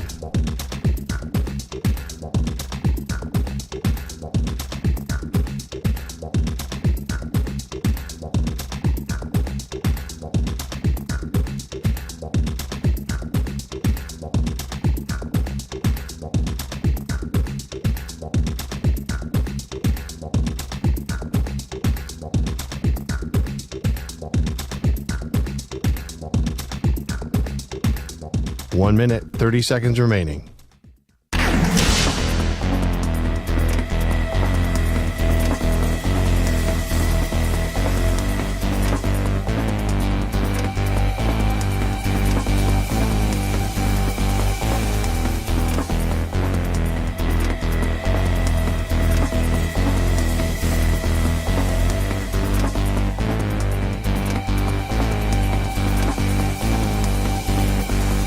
One minute remaining.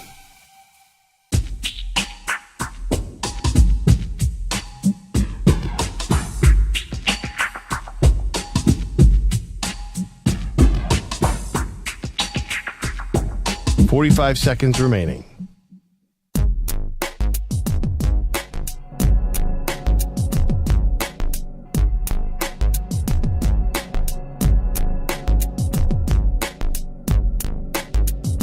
.30 seconds remaining.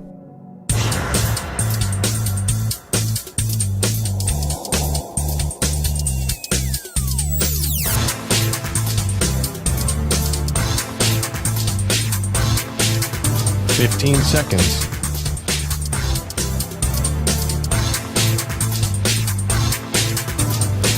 Break ends in 5 seconds.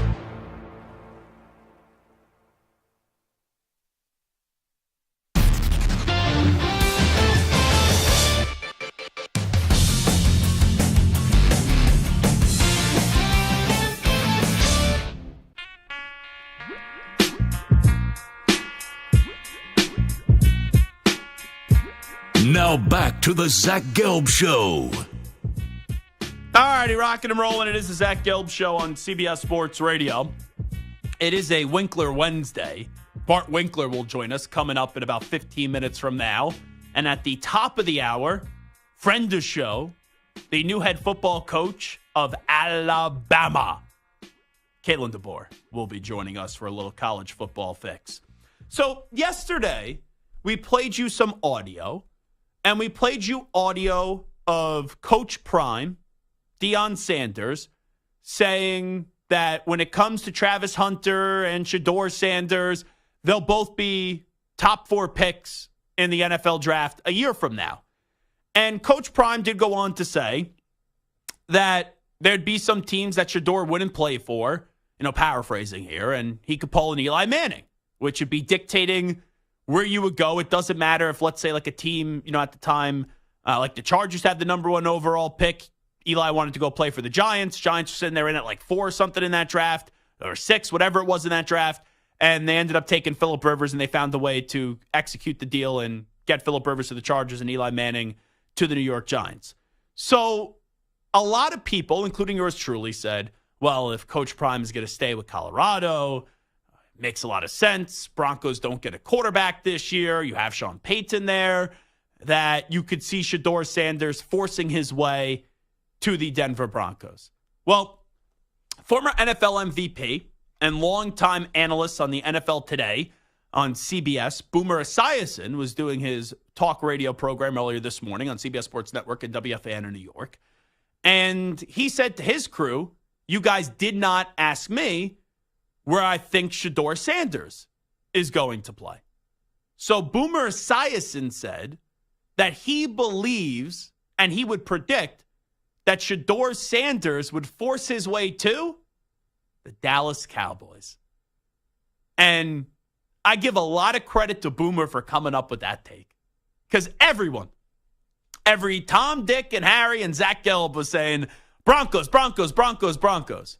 And people have even said before that Coach Prime, who has adamantly denied ever wanting to be an NFL head coach, and he's vehemently denied it, but you have had people say Coach Prime could one day reunite with his relationship with Jerry Jones and be the head coach of the Cowboys. Coach Prime, though, does not believe that his style would work with the NFL with professional athletes.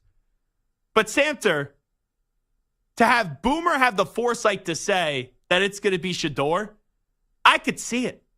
Especially when you talk about Dak Prescott, and Dak Prescott now in a bizarre way entering the final year of his deal. Everyone, it was a foregone conclusion, right? It was a lock that the Cowboys were going to renegotiate this deal significantly. They were going to give him an extension, tack on more years, because that cap number was so large of this year of $60 million. And 2 weeks ago, when it comes out that they renegotiated the deal and only dipped to $4 million on this cap hit, and then yesterday, Ian Rappaport puts it out that, yeah, they're not going to get a deal done this offseason. Everyone's like, Whenever you expect something to happen with the Cowboys, it's kind of expect the unexpected. But every Cowboy insider, every single guy and gal that covers the team was saying they were going to get a long-term deal done this offseason. And yesterday, barring a change of heart, it looks like there will be no deal done with Dak Prescott and the Dallas Cowboys. And Dak could go into free agency. And next year, Dak, you can't get tags, so there's no tag restrictions or anything like that. He has a no trade clause. Not that I think a deal would get done in season. But Dak Prescott, if he wants, has the right to leave. And the Cowboys also have the right to not give him a future contract after this year. And I always say this about the Cowboys. They care more about drama than wins and losses. I don't know what Shedeur Sanders is going to do this year. I think Shedeur Sanders, and I've said this for a while, he could be a really good quarterback, and he's going to be a hot commodity next year in the draft. He'll be a first rounder. Is that closer to the number 1 overall pick or closer to the 32nd pick or smack in the middle? That I don't know. We have to see how this year does play out. But wouldn't that fit from a drama standpoint, the Jerry Jones kind of philosophy and the Jerry Jones playbook? And you could also make it have it make sense from a football standpoint where you reset the time clock in the organization, right? You're in salary cap hell, they say right now. So you get rid of Dak Prescott and his contract's up and he goes and he gets a new team. And then you get a quarterback on a rookie deal where you could go build back up the rest of the roster. And, oh, yeah, by the way, you have the Coach Prime connection. You have all the drama and all the fun that comes with Shedeur Sanders. And even if Coach Prime doesn't want to be the head coach and replace Mike McCarthy, you'll have a lot of fun that comes with Deion's kid being the quarterback. This seems to make a lot of sense, and it seems to really hit every play of the Jerry Jones playbook, Samter. I mean, it makes sense, and it hits every play of the Deion Sanders playbook, right? He's very loyal to his former teams, maybe outside of FSU. But doesn't even acknowledge them anymore. I know, right? It's worked out well, though, for the Seminoles. Mike Norvell has them rolling the last year. Yeah, and it's worked out for Deion in his own way as well. It makes sense on both sides. It's just a matter of whether or not the Cowboys are going to be able to find a way to get a pick. If Shedeur Sanders is going to be a top 4 pick, then at some point the Cowboys are going to have to be a top 4 pick team. And as many issues as there are with the Cowboys, I don't see a way of that happening. So I agree with you. That's the only hiccup. But that also It's a pretty big hiccup. It is. It's a roadblock. But doesn't that fall in line to what Coach Prime is saying? That it doesn't matter what the draft board says? We will dictate the destination of Shedeur Sanders? I think that there's a difference between what Eli did and dictating where you're going to play. Eli said, I'm not playing for the Chargers. Mm-hmm. He may not have specifically said, I'm going to go to this team in particular. Now, the Giants had the 4th pick. They only moved 3 spots down to make the swap. And, 2 good Hall of Fame caliber quarterbacks have worked out for both teams. But, if you're looking at it from the Cowboys, if the Cowboys can have, the 20-somethingth pick, 26, 25, 27, something in that general range is what we kind of expect that they're going to be, a 10-11 win team again, who's going to fall in the playoffs. But, how they're going to move up with that kind of salary cap problem, and I don't think they have, a plethora of picks because they haven't really made any moves to add that. You have future picks, and this is the thing. It's not as crazy to move up as we think it is. We've seen Kansas City Chiefs be a playoff team. They move up. But they moved up from the 20s to 10. To 10. But still, the Buffalo Bills, they were a playoff team. They moved up, and they were able to get into the top 10. I think Josh Allen was the 7th pick. It is possible. You just have to get into striking distance. Let's say the Cowboys, you know what? I'll even play this from a positive and a negative way. Let's say the Cowboys once again are 12 wins, and they're picking at 27-28. You can move up from 27-28 if you attach future picks to get into the top 10. Let's say, though, the Cowboys, McCarthy in a walk year, Dak in a walk year, and it kind of bottoms out, and bottoming out for the Cowboys would be 9-8, and they just missed the playoffs. If you're sitting there in the low 20s or the high teens, it's a lot more easier to move up into the top 10. And we've seen teams before. Now, I know the Eagles were sitting at 12 or 13, and they moved up into 8, and then they moved up into the 2nd pick to go get Carson Wentz. We've seen teams make 2 trades in order to eventually move up into that striking range. You just got to get into striking range. And the other thing is, we don't know where Deion's kid, Shedeur Sanders, is going to go in the draft. If he's the first quarterback off the board, it's very tough to get into that number 1 pick spot. But if he's the 3rd quarterback off the board, and it's not one of those years where it's 3 or 4 quarterbacks in the top 10 and he's just outside of the top 10, it makes it easier to move up. So we got to see how it plays out this year, obviously.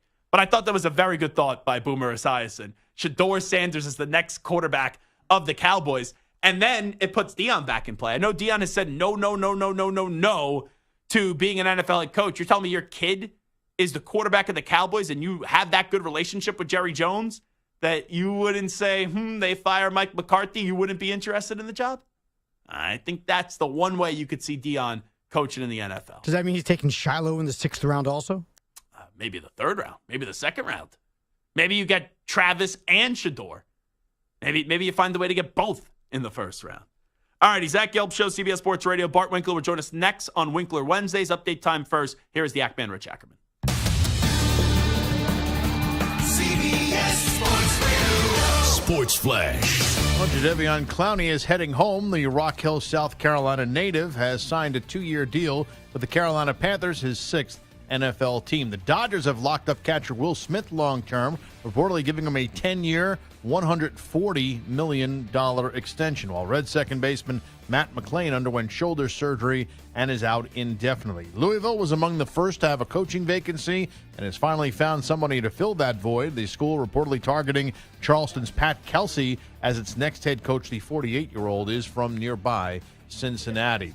The battle for the Western Conference regular season crown has come down to 3 teams. The defending champs sit in the top spot right now with a half-game lead over the Thunder and a game and a half over the Timberwolves. All 3 are in action tonight. The defending champs will host the Suns. The Thunder host the Rockets, who are the NBA's hottest team with 9 straight wins. And the Wolves go for their 50th win of the season against the Pistons at home. The Cavaliers, third in the East, have a half-game lead over the Knicks. Cleveland takes on the Hornets in Charlotte, while the Knicks are in Toronto, and big man Mitchell Robinson expected back. He's missed the last 51 games with an injured thumb. I'm Rich Jacob. Hey, it's Amy Lawrence. Be sure to listen to CBS Sports Radio at home. Just ask Alexa to play CBS Sports Radio.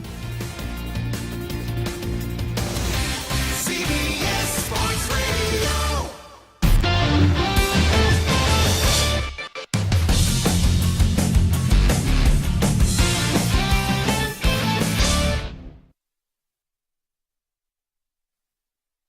You're in a 5-minute break.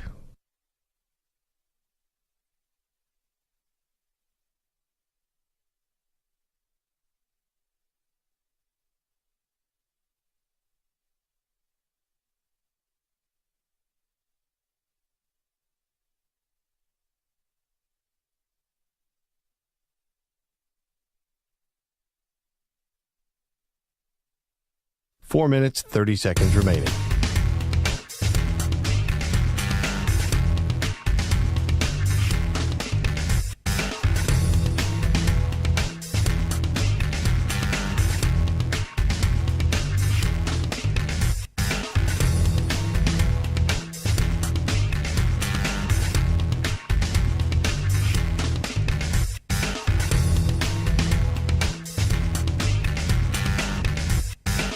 Four minutes remaining.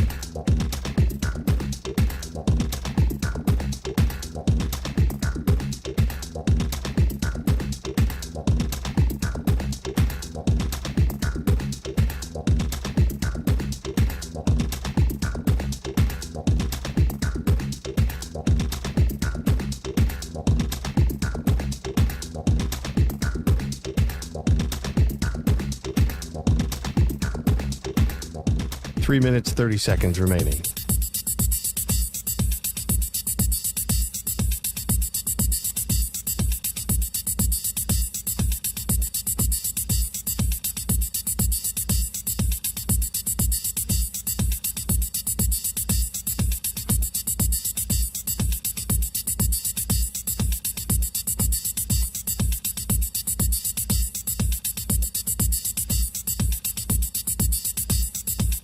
Three minutes remaining.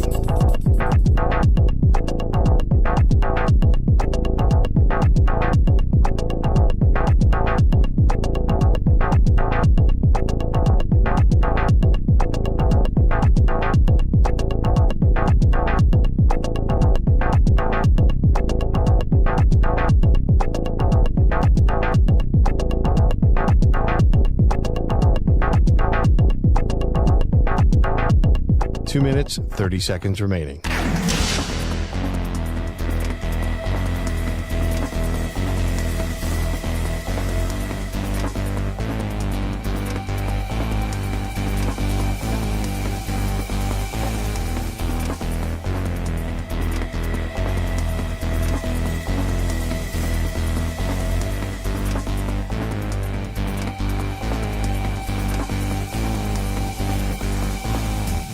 Two minutes remaining.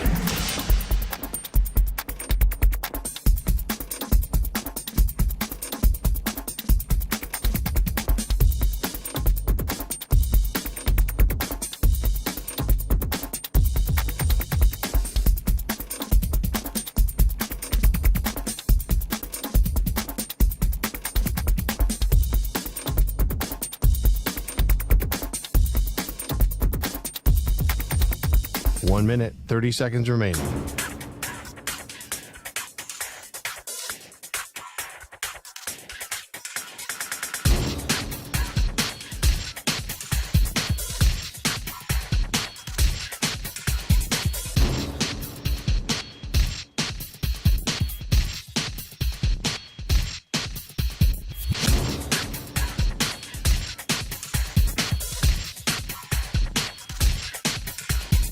One minute remaining.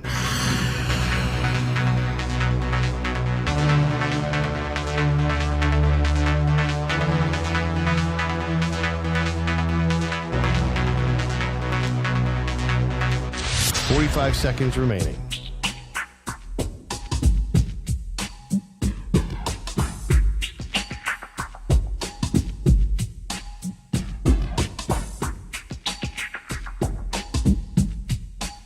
Seconds remaining.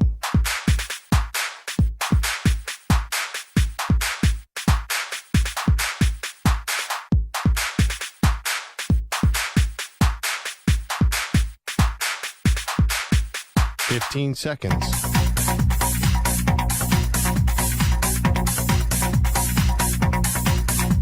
Break ends in 5 seconds.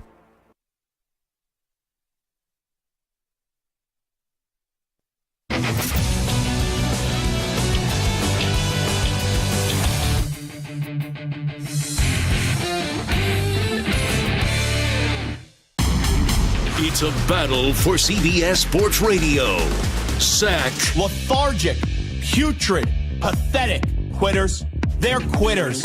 What a joke. Bart. Something fun to talk about. That's what we do here. It's like, hey, guys, it's like we're just hanging out at a bar talking sports. It's time for Winkler Wednesday. Only on the Zach Gelb Show. That's what I'm talking about. That's right, all right. It is the Zach Gelb Show on CBS Sports Radio. It is a Winkler Wednesday. We go to my friend, and that, of course, is the host of the Bart Winkler Show right here on CBS Sports Radio, Monday through Fridays, from 10 p.m. to 2 a.m. Eastern, the great Bart Winkler. Bart, how was your vacation last week? I saw you were off for the entire week. We don't vacation shame on this show like others do. Like, oh, how does a guy take off for a whole week? But what did you do on your vacation?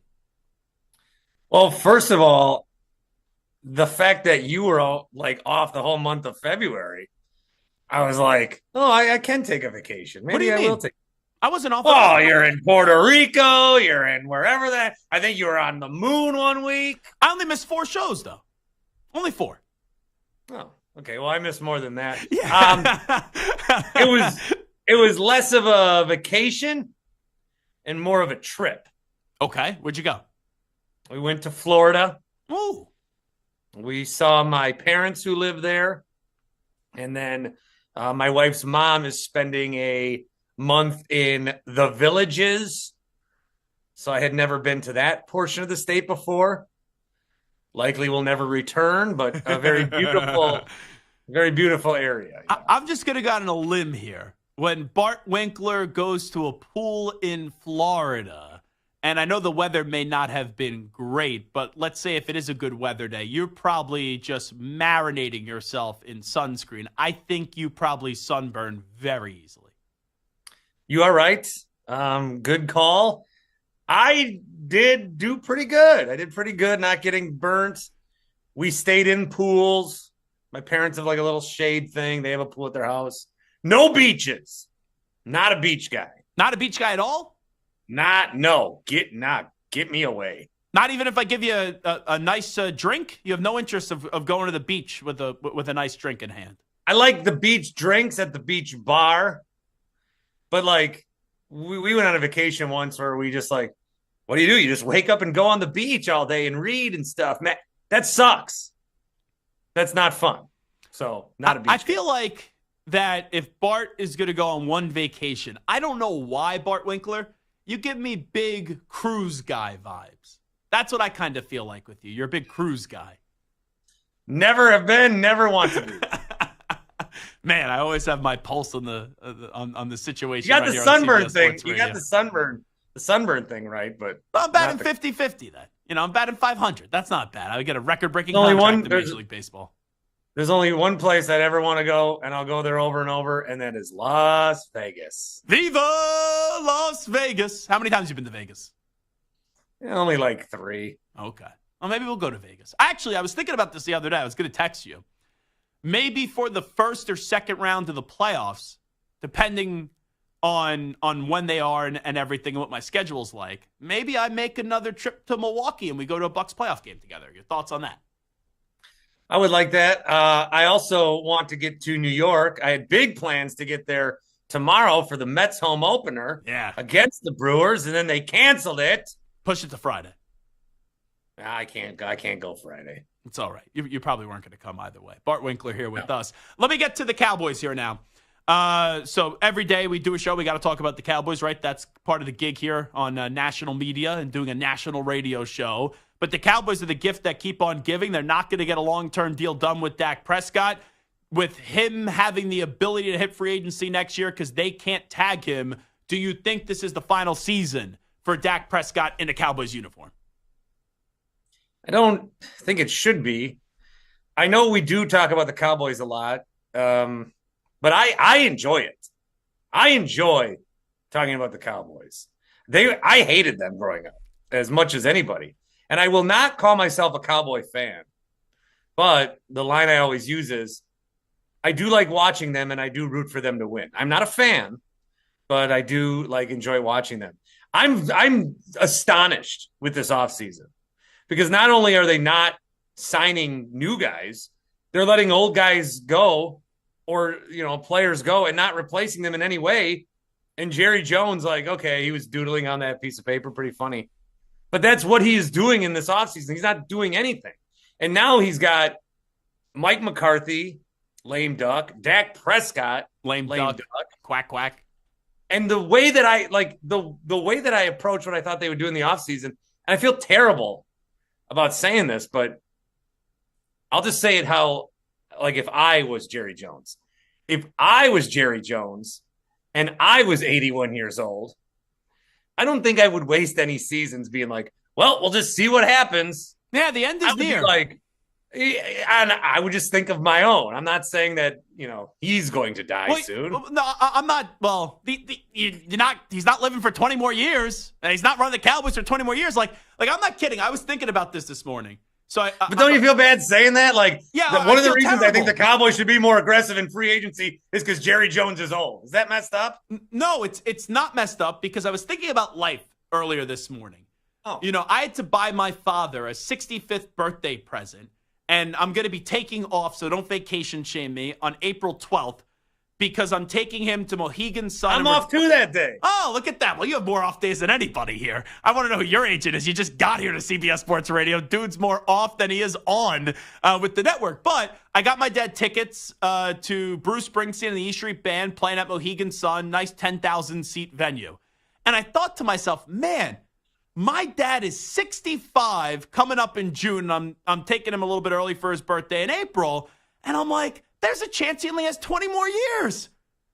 We have good genes in my family. A lot of people live to the 90s. But if, you say to someone your dad gets to live to 85, that's a pretty damn good run. So I don't think it's crazy when Jerry Jones is, 81 or whatever he is right now, for you saying there should be a little bit more urgency with the Cowboys. But it goes back to this. The Cowboys don't really give a rat's ass about the wins and losses. They just care about how much drama they stir up. And that's why if I'm Dak Prescott, I'm saying peace. At the end of the season, I'm going to Seattle. I'm going to Minnesota. I'm going to Denver. I'm going somewhere other than Dallas because I think Dak is just tired with the dog and pony show that constantly happens with the drama Dallas choking Cowboys. My dad's going to turn 65 also this year. And I've never thought about his mortality until just now. No, so sorry to do that. This is now a morbid show. Well, more of that tonight, 10 o'clock Eastern. Yeah, with Dak, that's the thing I don't understand about Jerry Jones and what they're trying to do is, and I mean, you guys are talking about Shador before. That is the only, unless Jerry Jones just well, geez, I don't want to do anything right now because there's a chance I might get Dion, and unless he's waiting, unless he's just he doesn't have a plan, though. He doesn't have a plan. A month ago, they were all in. You're not going to get a quarter. The Dallas Cowboys have no feasible or reasonable track to get a quarterback better than Dak Prescott. Did you just make up a word? What'd I say? Feasible? Yeah. Yeah. Is the end almost near for you as well? You got life insurance out there, Bart? I'm not going to be off April 12th. I'm going to be off the planet is the problem. They got no feasible course for a new quarterback, a better quarterback. So what are they doing? I think too many people say, oh, Dak Prescott's just Tony Romo because the similarities with how the seasons have gone. Dak Prescott's a top 10 quarterback, man. Might even be top 5. No, he's a really good quarterback. You're not getting a better one if you're Dallas. He's not top 5. I think you could argue if he's even top 10. I think he's somewhere in the range of 8 to 13. But before we let you run, I think you'll be very happy with us. We did a segment to start the show as Bart Winkler's here with us, and we went around the room. And I said, Jared Goff's a free agent in 2025. Brock Purdy's a free agent in 2026. Dak and Tua both in 2025. Trevor Lawrence in 2026. And then Jordan Love next season is a free agent. And I went around the room and I said, just give the name. Who's the quarterback for the next 5 years that you have the most confidence in? Stu said Jordan Love. Samter said Jordan Love. And I said Jordan Love as well. So obviously, I know your answer is going to be Jordan Love, as it should be. But you take Love out of the equation. Goff, Purdy, Dak, Tua, Lawrence. Next 5 years, who do you have the most confidence in? Dak. Really? Not your boy Brock Purdy? No, he's getting exposed this year. Lawrence already has gotten exposed, and nobody wants to say it. Goff is fine. Tua is good. I think Dak's the best one there. And it just shows you, when you list that many quarterbacks, how it's a little underwhelming, let's just say. All righty, this is Zach Gelb Show on CBS Sports Radio. Bart Winkler, thank you as always. We appreciate it. Thank you. All righty.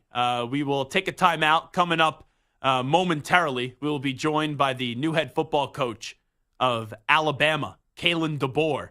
He did a sensational job, obviously, at Washington. We talked to him when he was at Fresno State. And when the job opened up for Alabama, he was one of the first names that I mentioned. So we'll do a little college football fix when we return, coming up in 5 minutes as we get set for a new era in Tuscaloosa. And that is Kalen DeBoer, who is replacing Nick Saban. We know the legendary Nick Saban is now off in retirement.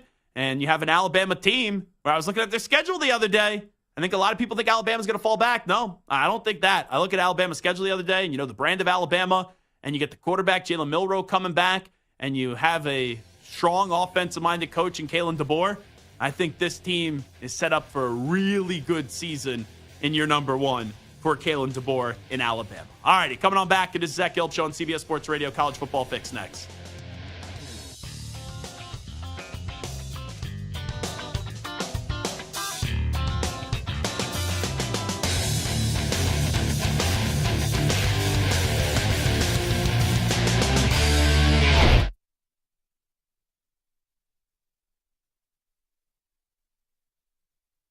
You're in a 5-minute break.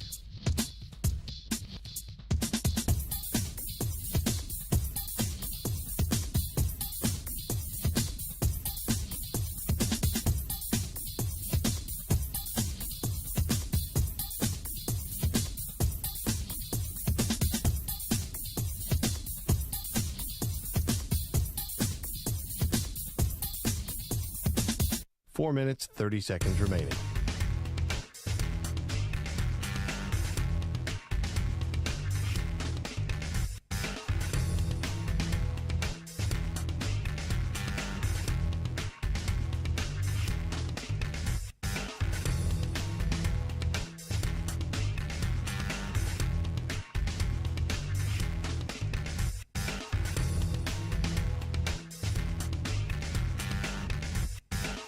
Four minutes remaining.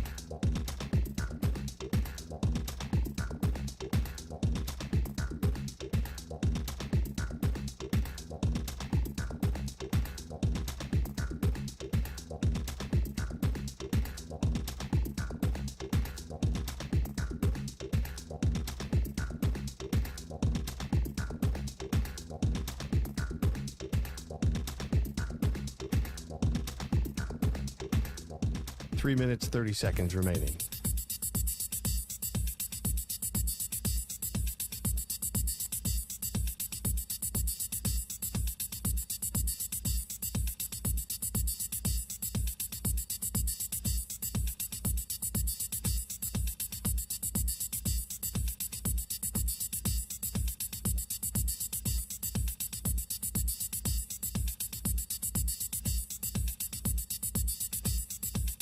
Three minutes remaining.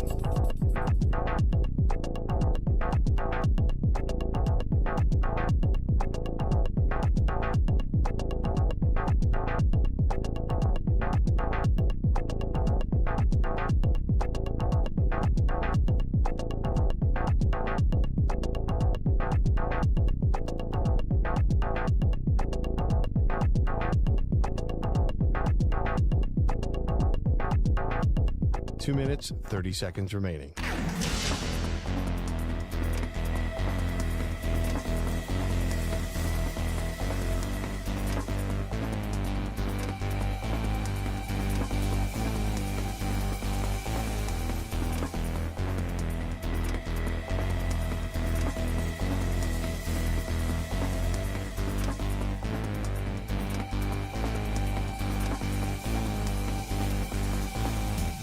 Two minutes remaining.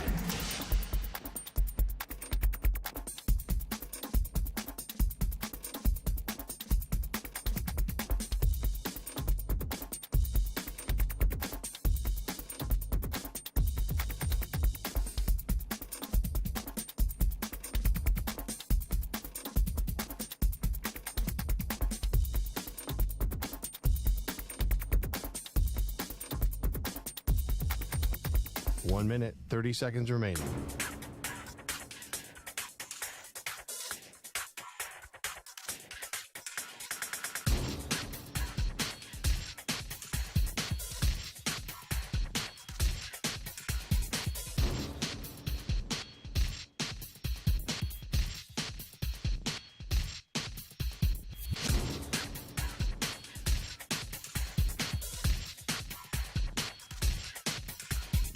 One minute remaining.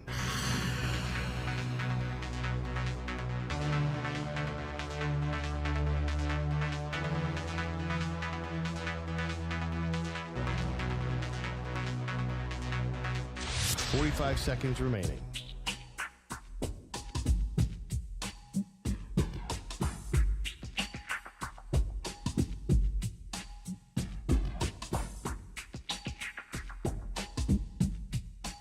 Seconds remaining.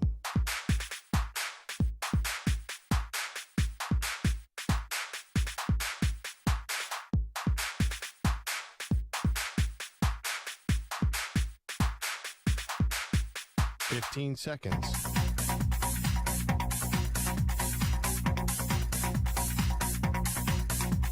Break ends in 5 seconds.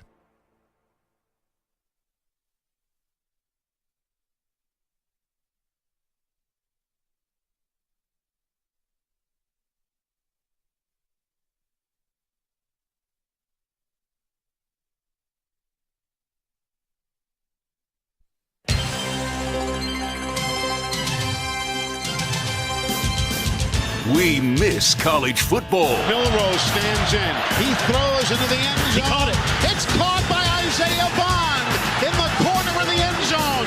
Touchdown, Alabama. We can't wait for the 2024 season. Hands it off to Edwards, who bounce it outside. Got him at 40.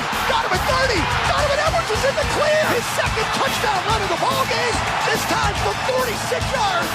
And Michigan has taken a 13-3 lead on the second touchdown of the night from the man who was not tripping. And we're counting down the days to kick off. Are we there yet? No. Are we there yet? I said no. Are we there yet? What's wrong with your ears? Here is your college football fix, only on the Zach Gelb Show. 157 days away until the Alabama Crimson Tide kick off their football season against Western Kentucky. It's a new era for the Crimson Tide, as Nick Saban has retired, and replacing Nick Saban is the former head coach of Washington, and he's been on this show a bunch, and that is the new head football coach of the Alabama Crimson Tide in Coach Kalen DeBoer. Coach, always appreciate your time. Thanks so much for doing this, and how have things been? They're good. It's good to see you, Zach. Yeah, things are moving right along. We've already finished 7 practices, 8 after tomorrow, so the spring will be over before you know it, just a couple weeks left. So you've been on the job for a little over 2 months now since taking over in the middle of January, and I know things move so quickly. It's wild that we're already in spring ball and you have your spring game coming up soon. Just how do you kind of describe what the first 2 months practically have been like for one Kalen DeBoer in a new challenge? Yeah, it's just kind of gone from one thing to the next, putting a staff together and really getting to know the team. And then, really installing, the offense, defense, special teams, and here practices are. So it's been awesome seeing these guys really buy into what we're doing. I guess I should probably say buying into what we're doing, because I think it's a process, and they've embraced everything we've thrown at them. And so it's been really cool to see these guys and how much they believe in this place. And, we're just patient with the hiring of myself, the staff, and, we're every day, getting in a better and better place. When did it hit you, just wondering? Because this is the creme de la creme job in college football. Alabama's such a prestigious program. They've been the standard for such a long time. When did it hit you personally, knowing the road that you had to travel, that, hey, Kalen DeBoer is the head football coach of Alabama? Probably the day of. I mean, just because there's just so much surrounding anything that comes along with the program, and just how quickly it moved along, and everything that surrounded it. I think it did take too long, but this is an awesome opportunity, and it's I'm proud of the journey I've been on, and been at some amazing places, and had been a chance to be a head coach at some with some awesome programs, and being surrounded by some great people here at Alabama again gives you a lot of comfort in knowing that things are going to continue to be what they have been in the past, and success, and a lot of great moments lie ahead. Yeah, how do you balance that in terms of still showing respect to what Nick Saban has done at Alabama, but still putting your own spin and kind of setting a newer way at Alabama for you, Coach?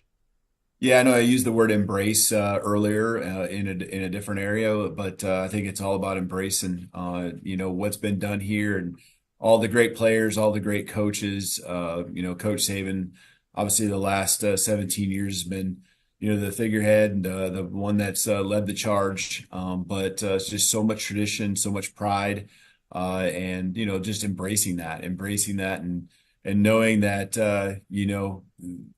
it might be done a different way here and there, but I think a lot of the same core values, a lot of the foundational pieces to success are the same, no matter who's in charge. And so, I think as much as things are different, I think they still are the same. And, I'm just comforted by the players here to know that, they understand what that standard is, and they've helped in that transition as well.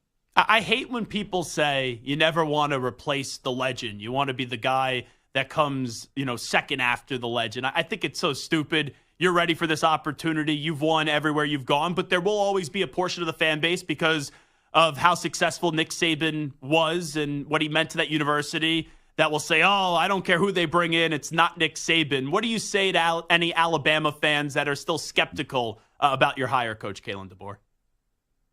Oh, yeah. I mean, I'm not here to defend anything. I think what you did with what Coach Saban did, arguably, and obviously with our fan base, he's the best to ever have done it, at this level. And so, that's an awesome thing to come into. And I think, some of the greatest things that coach did is also leave it in a good spot, and, you can look at the players and things that the people that are in the program, but I think it's just the foundation. And, it isn't just, the cupboard's bare, the cupboard's full. It's not that. I'm talking about when he leaves in a good spot, it's we have, facilities that have been updated, and the things that the resources that the guys have here, are second to none. And, those are the cool things that, are great to recruit to, great for our guys, and seeing how they go about their normal day, and really helping them be their best.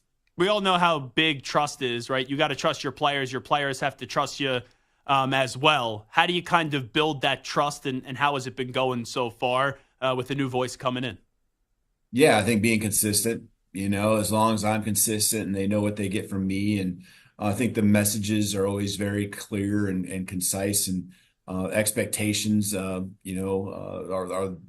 consistent. I think as long as they get that from me, I think they build that trust, and then along with that comes belief and confidence, and communication's a big part of that. Probably over communicate here in these early months on not just what, but why. Why we do things, and making sure we're on the same page, and being approachable. If there's a question on what it is that we're doing, or how we do it, just making sure that communication exists, and that guys feel like they can come forward to you and kind of, inquire, because, that's the key, is to make sure it's out there, transparent. We're all fighting the same fight. We all want the same thing, and that's what I want to make sure these guys know.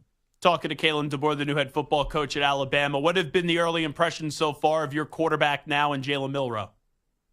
Yeah, every day he's getting better. You see him becoming more and more comfortable with the offense. Yesterday even would have been a great example. And I felt like yesterday was a day, I said it to a couple, just not even coaching staff, just away from the people that would have been there at practice that I ran into. Just, he was playing ball yesterday. He was out there making plays with his arm, but creating with his feet and just pulling it all together, and so less thinking and just more execution, and he's done a great job of trying to make sure he and the guys are on the same page. If there was something that they could take from each other, he's taken that opportunity to do so. At his apex in your offense, how much better do you think he can be than what we got to see, which was a slow start but an impressive finish a year ago in year number one on the job? Yeah, I think we got to make sure we do a good job too as a staff of working around his strengths. We just don't want to plug him into our system and, that be it. We need to adjust to who he is. And he's got some really strong, strengths that he has that we need to use. And he's a home run hitter, not just with his arm, but with his feet. And that's exciting to us. I always think about those quarterbacks that you go against and the nightmares that they can give you as you're getting ready for that game throughout the course of the week. Well, he's that guy, and we need to, first and foremost, let him use the arm he has to get the ball and distribute it to the talent around him, the skill around him, but also let him play ball and not just make him one-dimensional. We're narrow-minded in the media. We usually just talk about coaches and we usually just talk about quarterbacks. When you get to learn the rest of this roster, I know it's early, but who are some other players outside of the quarterback room that have impressed you so far when you get to know them a little bit more? Yeah, I think that's the hard question because we could be here for a while just talking about the personnel, but I think there's a couple guys at every position that have really stood out, and a lot of those guys are the ones that really have played the most snaps, and so that's where you start. But a couple of transfers that have come in who have helped along the way too, just in filling some spots and some voids. But there's a lot of guys I think at every position. The spots are competitive, as they go out there every day, and that's the beauty of Alabama football isn't just the starters. It's the depth that is there that makes each and every day in practice a lot of fun to be a part of. One thing I rolled my eyes at when you got hired, Kalen DeBoer, was people were saying, oh, how is he going to be able to recruit the South? He's not going to be able to recruit the South. I took a peep at the early recruiting rankings for 2025, and I saw an article right away that was praising the early efforts that you've done. Just kind of take me through your strategy in recruiting the South, something that is newer to you. Yeah, I mean, I get where you're coming from, and the last, I guess, 6 out of 7 years have been out on the West Coast, but spent some also time in the Midwest, Southern Illinois, and even at Indiana the year there, just in Michigan, Eastern Michigan's recruiting down this direction quite a bit. So my familiarity of, the geography is certainly there, and understanding the programs that a lot of great players come from.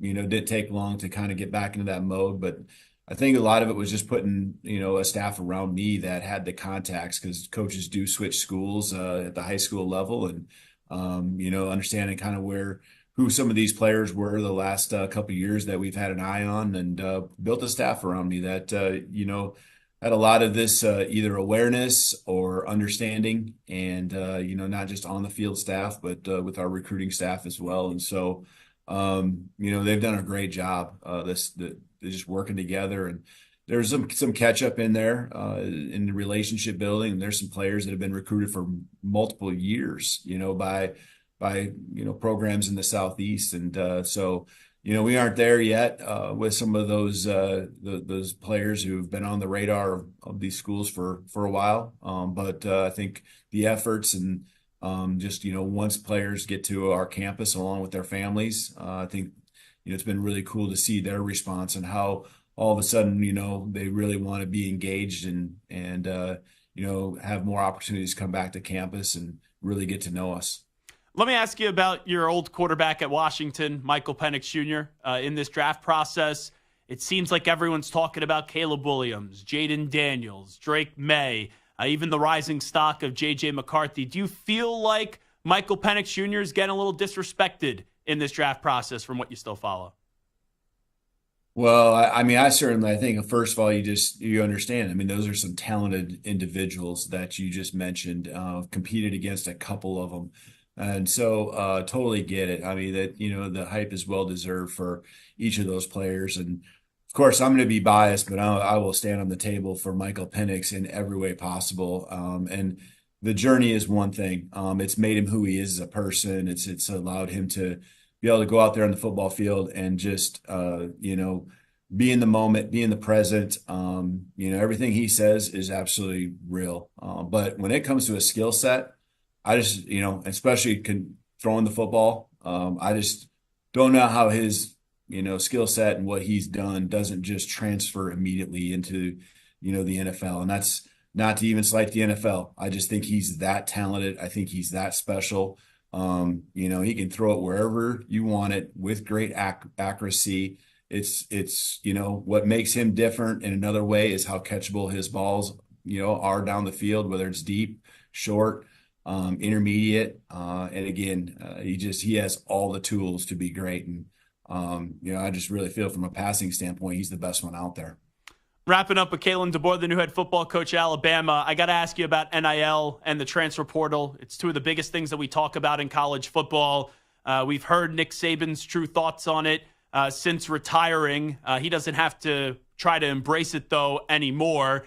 You have a long future, obviously, in college football, just getting started at the creme de la creme job. Just how do you try to find a way to navigate some of the complicating challenges that can come in this new era of college football with the transfer portal and then also name, image, and likeness?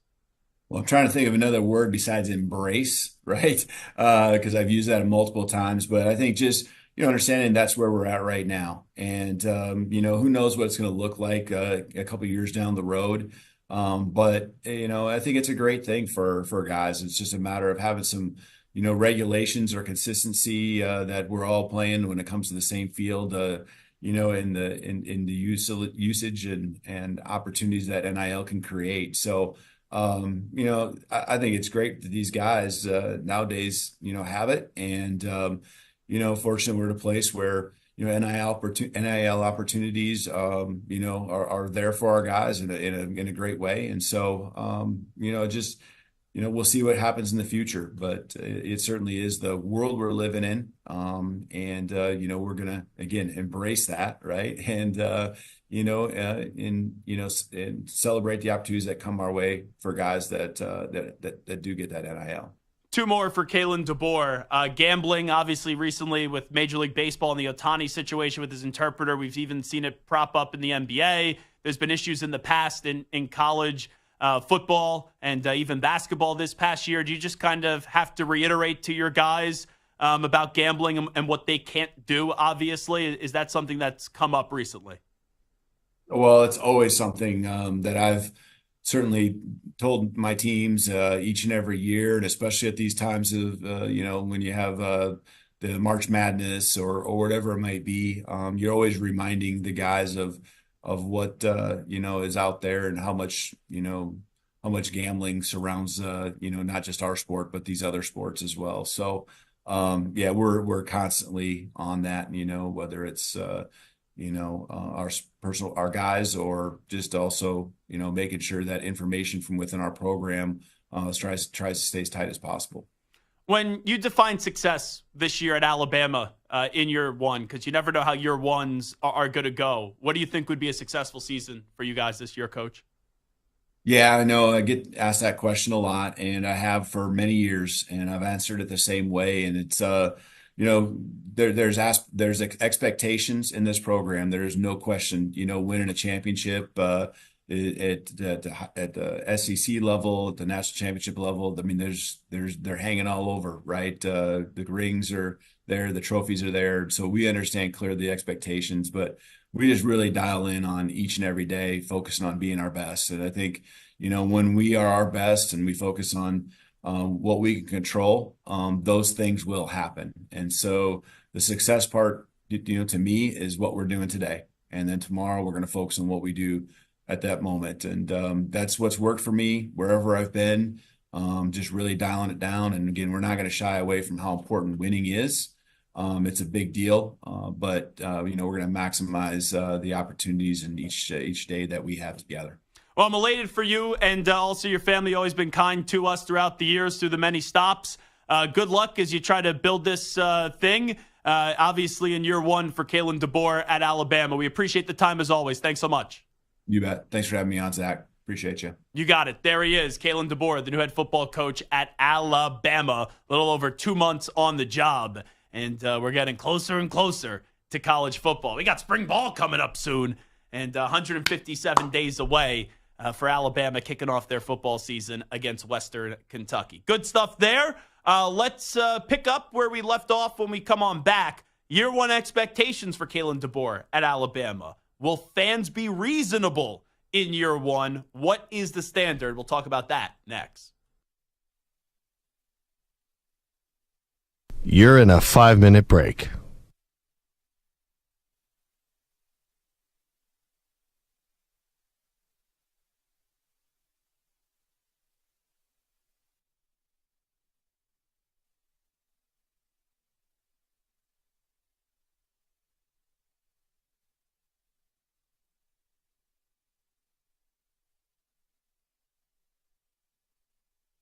Four minutes, 30 seconds remaining.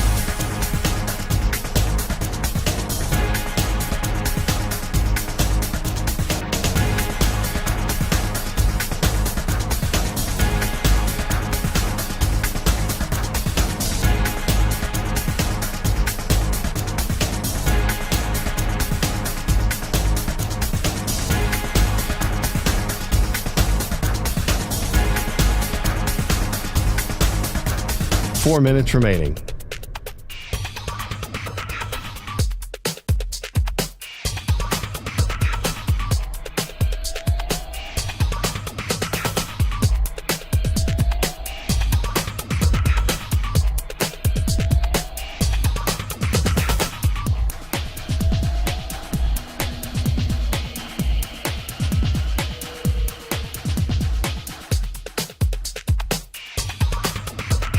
Three minutes, 30 seconds remaining.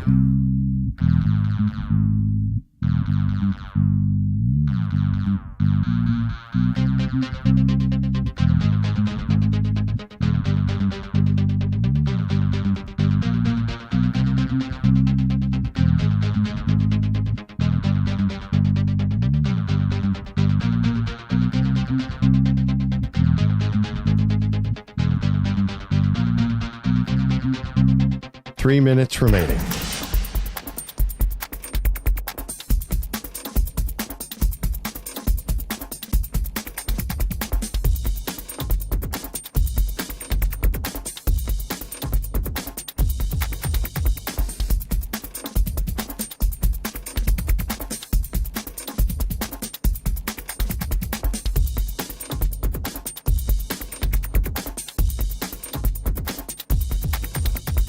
Two minutes, 30 seconds remaining.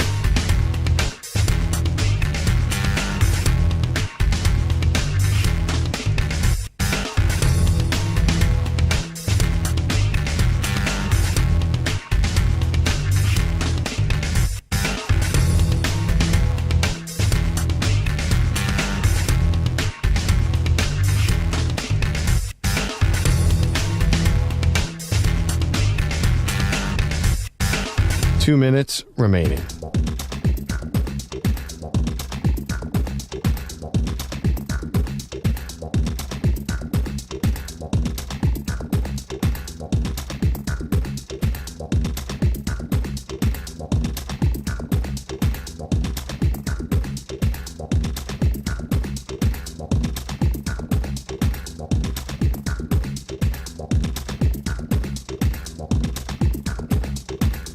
One minute, 30 seconds remaining.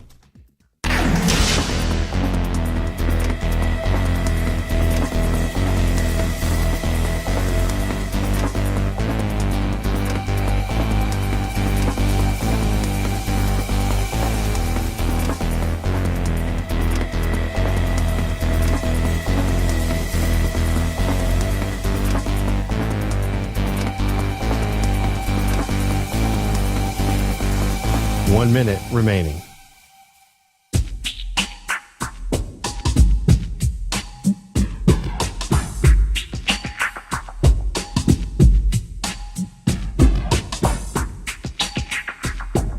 .45 seconds remaining.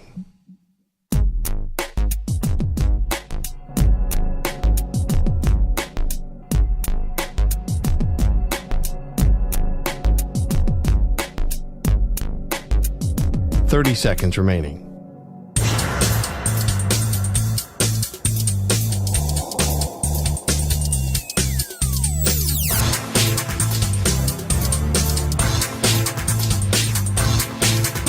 .15 seconds.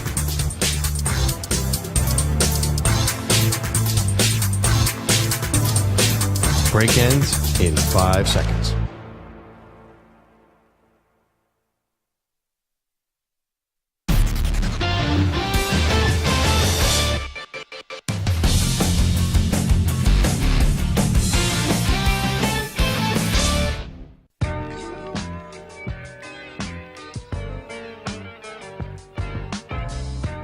The Zach Gelb Show is on the air across the nation on CBS Sports Radio. Here's Zach Gelb. All right, I appreciate Kalen DeBoer, the head coach of Alabama, joining us a few moments ago.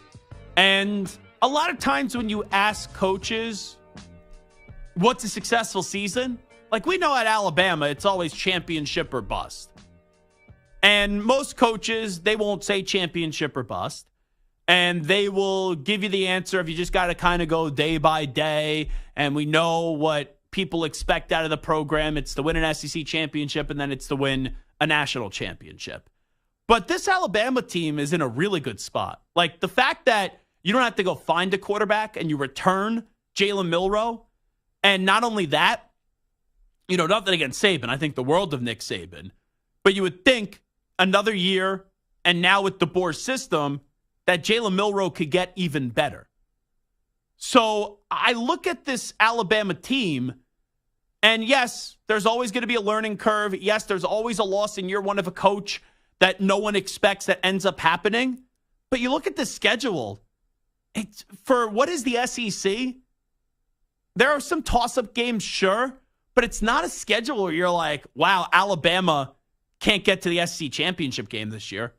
You know, I still look at them heading into the season, and I know you could argue Ole Miss, but I would still say Alabama's the second best team in the SEC. Georgia's number one, and they returned Carson Beck, so they're right, the team that's been the standard. They lost one game in the last 2-3 years when you look back at it, or the last 3 years.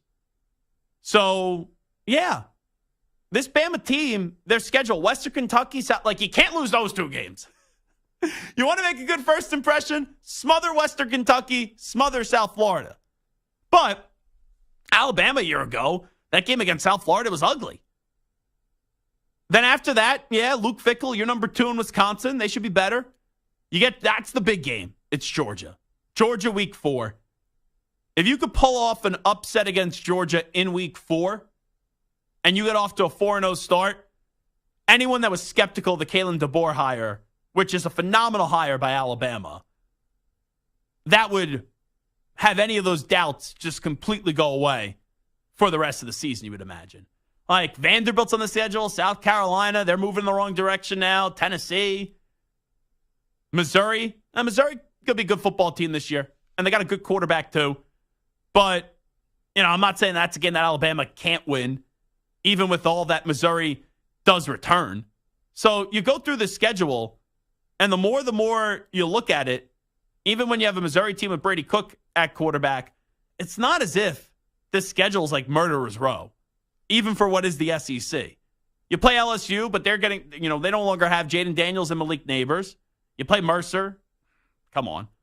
Oklahoma, how will they transition from coming over from the Big 12 to the SEC? And then you have the Iron Bowl at the end of the season against Auburn. So I look at that schedule. You ask me, what is year one success for Kalen DeBoer at Alabama? I'm going to say you lose 2 regular season games and you're in the SEC championship game and you make the college football playoff. Right? play in the SEC championship game. Even if you don't win, 12-team, you got to make the 12-team college football playoff. And I'm not saying that I expect people to be reasonable, because when you get down south and you talk college football and you had a fan base that's not used to losing, right? Alabama loses in the championship game under Nick Saban. That's a bad year. When they lost to Georgia in the national championship game and Saban prevented Bryce Young and Will Anderson Jr. from leaving, and he wanted to compliment how proud he was of those two guys. He knew they were coming back. They both had to come back for one more season. But a lot of people said, that's behavior that you usually don't see from Nick Saban. So it's not easy for what Kalen DeBoer is walking into. And it is a tough task, obviously, replacing Nick Saban.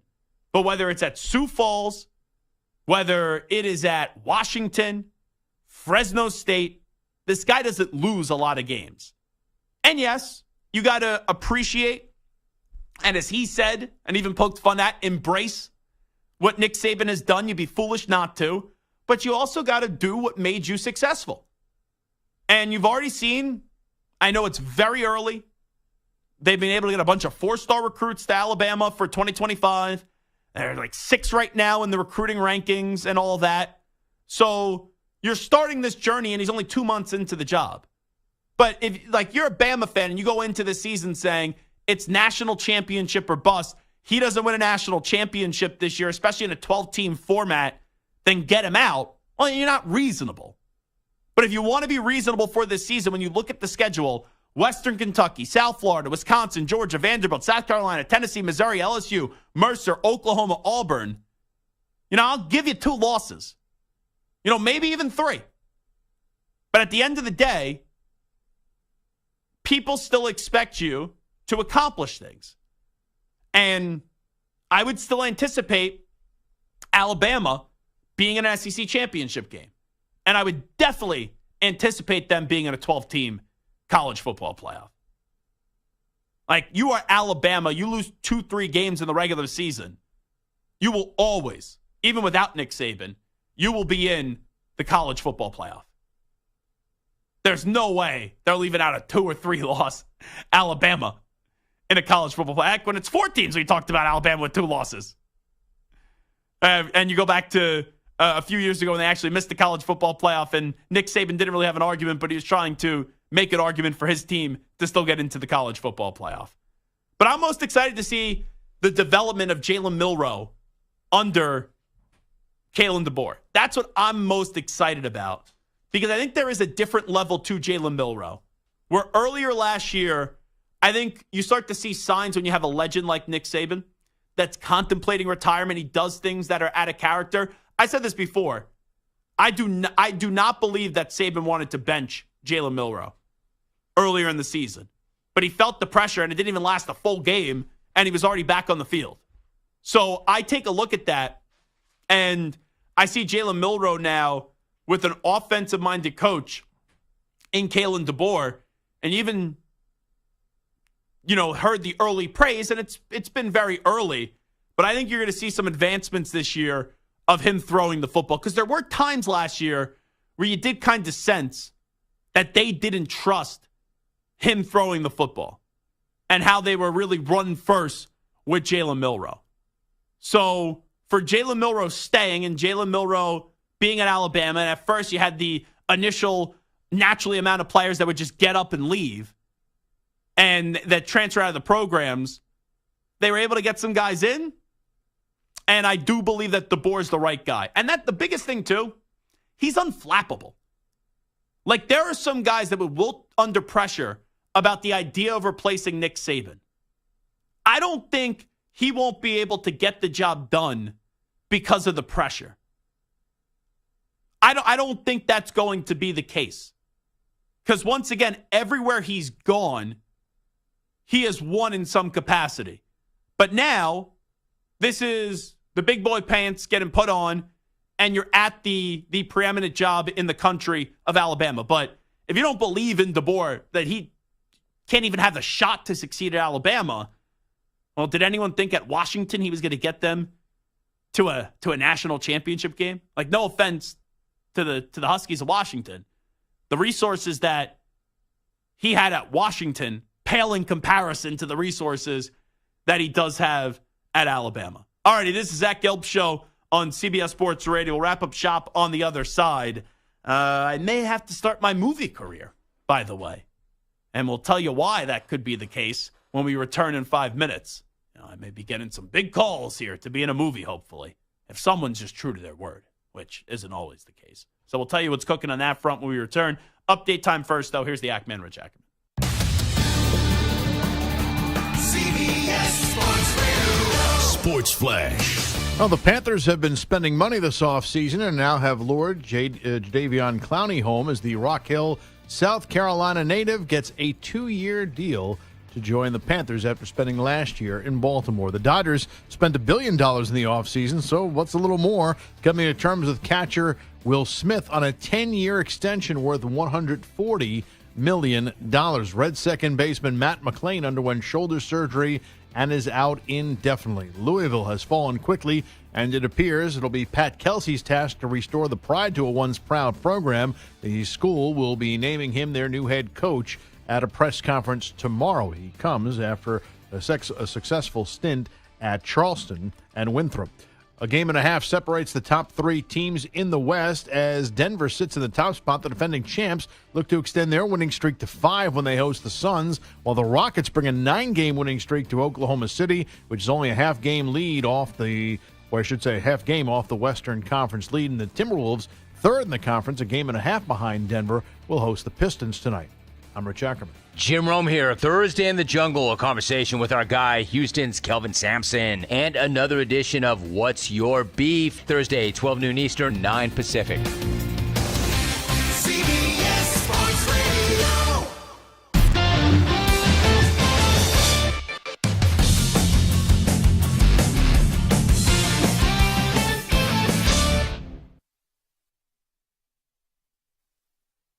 You're in a 5-minute break.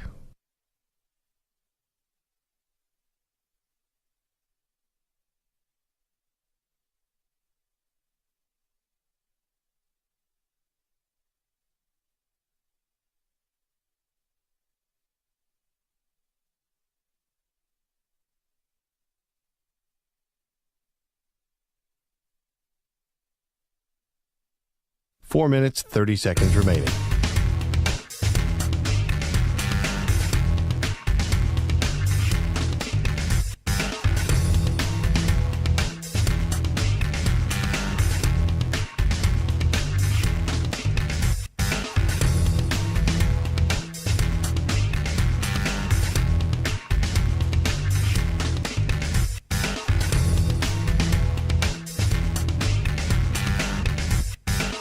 Four minutes remaining.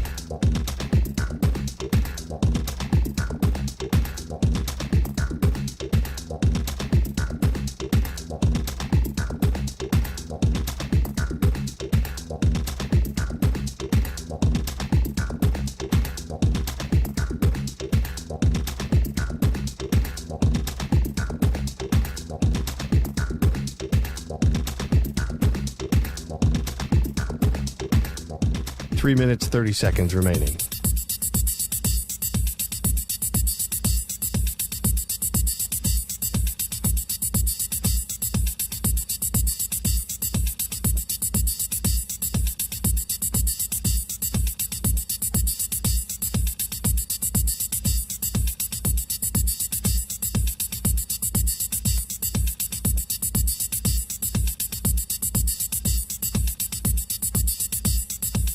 Three minutes remaining.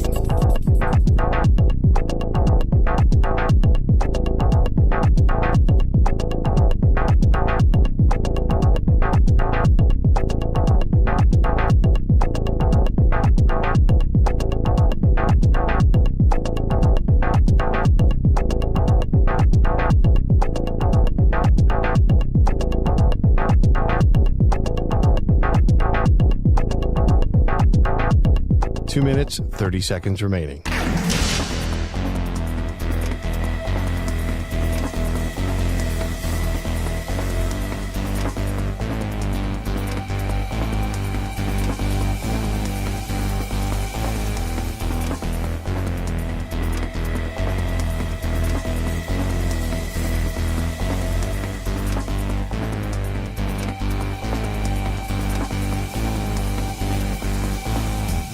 2 minutes remaining.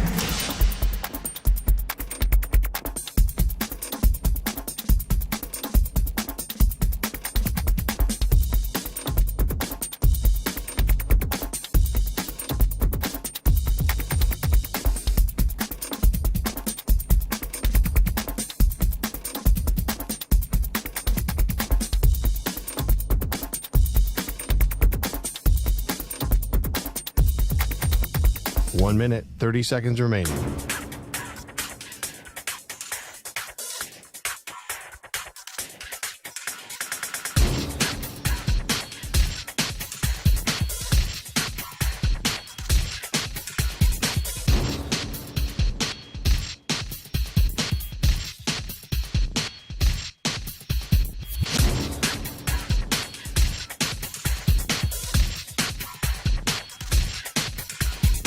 One minute remaining.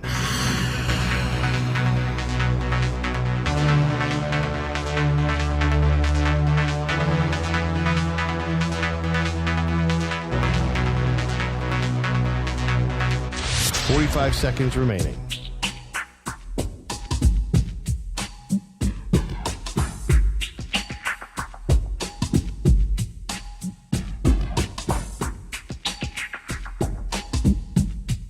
Thirty seconds remaining.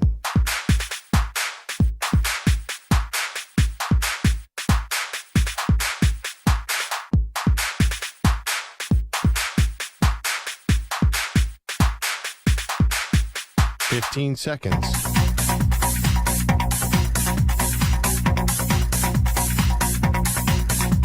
Break ends in 5 seconds.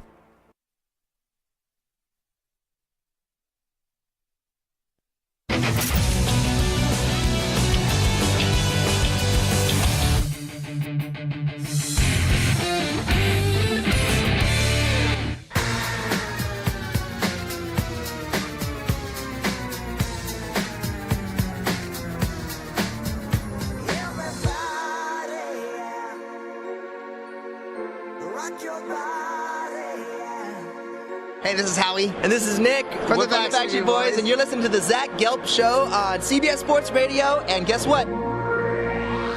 Zach is back. All right.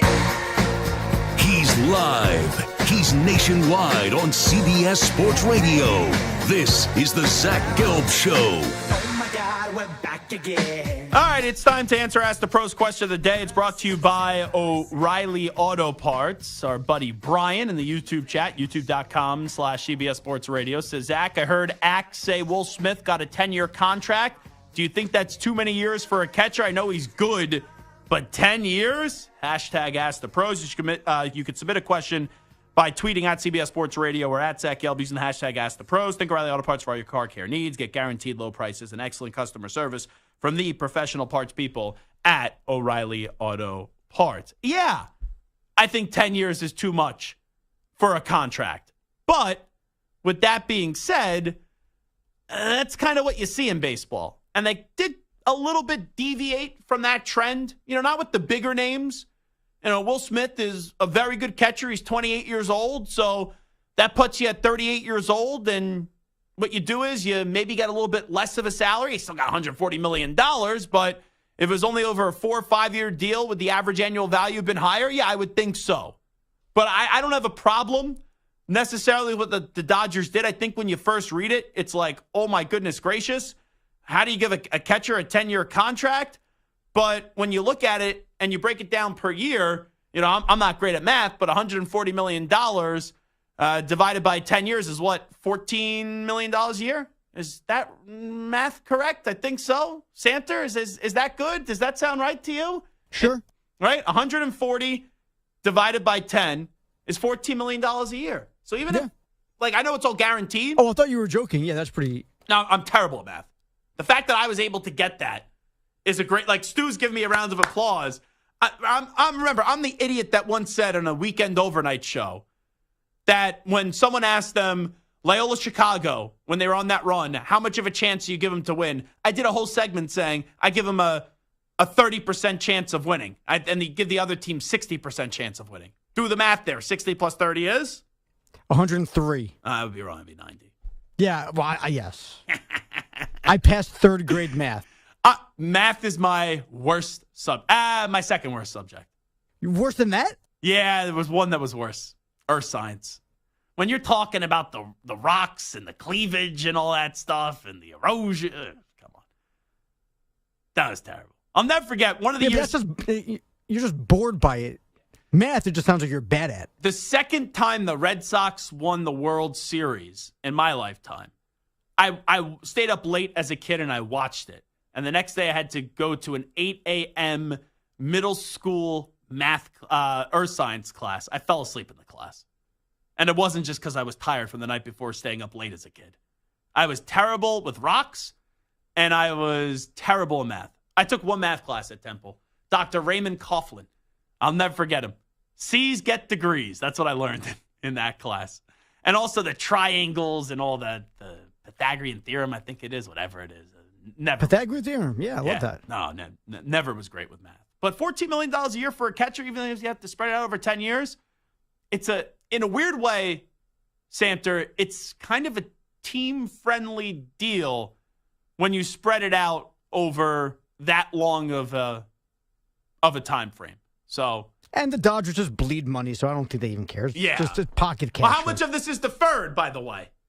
Now, that's the other thing. Like, Ohtani deferred everything, and then they get Yamamoto, and now they could find a way to continue the Will Smith marriage. So, anyway, I think a lot of people still hear Will Smith, and they think about the actor.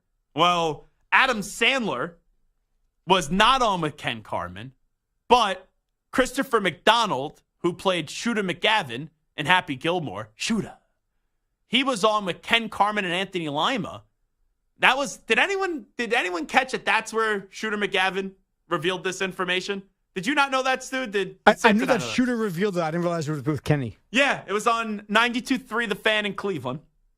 And I guess Christopher McDonald is claiming that he had a conversation with Adam Sandler, and Adam Sandler is working on a script for Happy Gilmore 2. So let me go around the room here before we play some of this audio. Are we on board with Happy Gilmore 2? The Happy Gilmore, the first one, was spectacular. It's one of my favorite movies of all time. Not my favorite movie, but one of my favorite movies. And it's a classic, legendary movie. Do we need to see a remake of it, though? Samter, go ahead. You first. I mean, Carl Weathers passed away. Mm-hmm. He passed away in the movie as well, so I don't know how they would have incorporated him, but that would have been kind of cool to get that back together with Chubbs. I love Adam Sandler, and I've loved a lot of Adam Sandler movies, but I also feel like lately he's been more about quantity over quality. So I worry that it's going to be more about just pumping out for money. The movie with KG was pretty good, and Mike Francesa. His non-funny movies have been fantastic. Uncut Gems, fantastic. I thought it was a little funny. His non-funny movies have been fantastic. That was a roller coaster of emotions. I had 3 heart attacks during that movie. It was incredible. Last time I've been in a movie theater, by the way. And Adam Sandler was actually a really good actor. That went right over Samter's head. Stu gave me like a wow. Yeah. Last time I was in a movie theater was Uncut Gems. You know, honestly, outside of Marvel movies, I only go to movies for Marvel at this point. So I don't begrudge you for that. Could we do this as a show one night? Could we go to a movie one night after the show? I got some special popcorn for you, buddy. That's great. We'll give you gummies. We'll give you popcorn. I'll get you a large soda. Get you the sweetest fish. Stu got it. Whatever you want. Whatever you want. Why? What joke did I not get here? You know, movie theater, popcorn. Buttery popcorn. Yeah, you know, cut a hole in the bottom. Oh, and the popcorn go over me? That's not nice. That's not where I was going with that either. Man, you're very innocent and very sweet. I don't need. This is a family-friendly program here. All right, we don't need to go down the gutter with your crazy ideas and everything else. But anyway, let's go to a movie one night. So Adam Sandler, great drama actor lately, but a lot of his comedies, especially like he had this deal with Netflix where he just was pumping out movies, all with his friends and stuff, and like most of them were just crap. And I love Adam Sandler, but he went to quantity over quality. If he can actually put like legitimate effort into this and make this something special, it would be amazing to see Happy Gilmore later in his life. Julie Bowen can reprise her role. Oh my gosh, I love Julie Bowen. So I don't know if this meme that's going around is actually true, this photo of the cast, but I want it to be true. So you obviously have Adam Sandler as Happy Gilmore, Christopher McDonald as Shooter McGavin, Will Zalatoris as Gilmore's caddy because he looks like him. Yeah. I mean, possibly, I guess, as the grown-ups, yeah. Sydney Sweeney as the cart girl. Thank you, please. Yes, anything with her. You have Tiger Woods as Chubbs Peterson Jr., as they've thrown out there. I've seen this meme. I don't think that there's any chance that that's happening. No, but here's the one that I'd be on board with. Paige Sporonic as the public relations lady. And you put a movie with Paige and Sydney Sweeney. You can't take it away from Julie Bowen. Julie Bowen was the queen of that role, and then she just exploded. No. Sorry. Listen, Paige, she could be like a golf pro, but the PR person You want has that to be Julie popcorn if Bowen. Sydney and Paige are in the movie? Give me Sydney. Paige, I can, whatever. Oh, come on. She's gorgeous. Fine. She's gorgeous. Julie Bowen 100 times over Paige Sporonic. Look how loyal Samter is. Samter's just stuck in his ways. That's what he is. Can't embrace a new era. You'd be like Saban. I'm embracing Sydney The moment Sweeney. you retire, you're trashing NIL. I'm embracing Sydney Sweeney because she's embraceable. Yeah. Paige Sporonic just isn't my, bag. Your type? As much, yeah. I don't think bag was the right word there, but. No, Austin Powers. It's not my bag, okay. baby. Maybe you got to get your mojo back. I definitely need to get my mojo back. That's a whole other story. Stu, do you need to see Happy Gilmore 2 here? Probably not. I like the first one. Yeah, I don't know. Yeah, honestly, I think the first one was so perfect, I don't need to now see Happy Gilmore 2. But anyway, here is Dan Patrick on the Dan Patrick Show on the rumored Happy Gilmore 2. Listen up to DP. Here's my correspondence with Adam Sandler about Happy Gilmore 2. Sandman, just trying to finalize my schedule the upcoming year. How much time should I take off for the sequel to Happy Gilmore? Leading the witness. Yes. That's what you wrote to him? Yes, I did. And then he says, a few days, but I'll let you know when there's a script, still figuring a lot out. And then I said, oh, I'm just kidding. And he goes, you're in it, bro. You play you. And that's it. Well, I'm actually a little offended here because I haven't got a text from Adam Sandler. Now, I've met Adam Sandler numerous times. I've interviewed him twice. And back in 2012, when he had that movie talking about quality over or quantity over quality, he had that movie with Rex Ryan when Rex Ryan was like a football fan or whatever. He was his lawyer, whatever it was. And I guess Rex Ryan was playing a Patriot fan. Adam Sandler promised that I would be in one of his movies one day.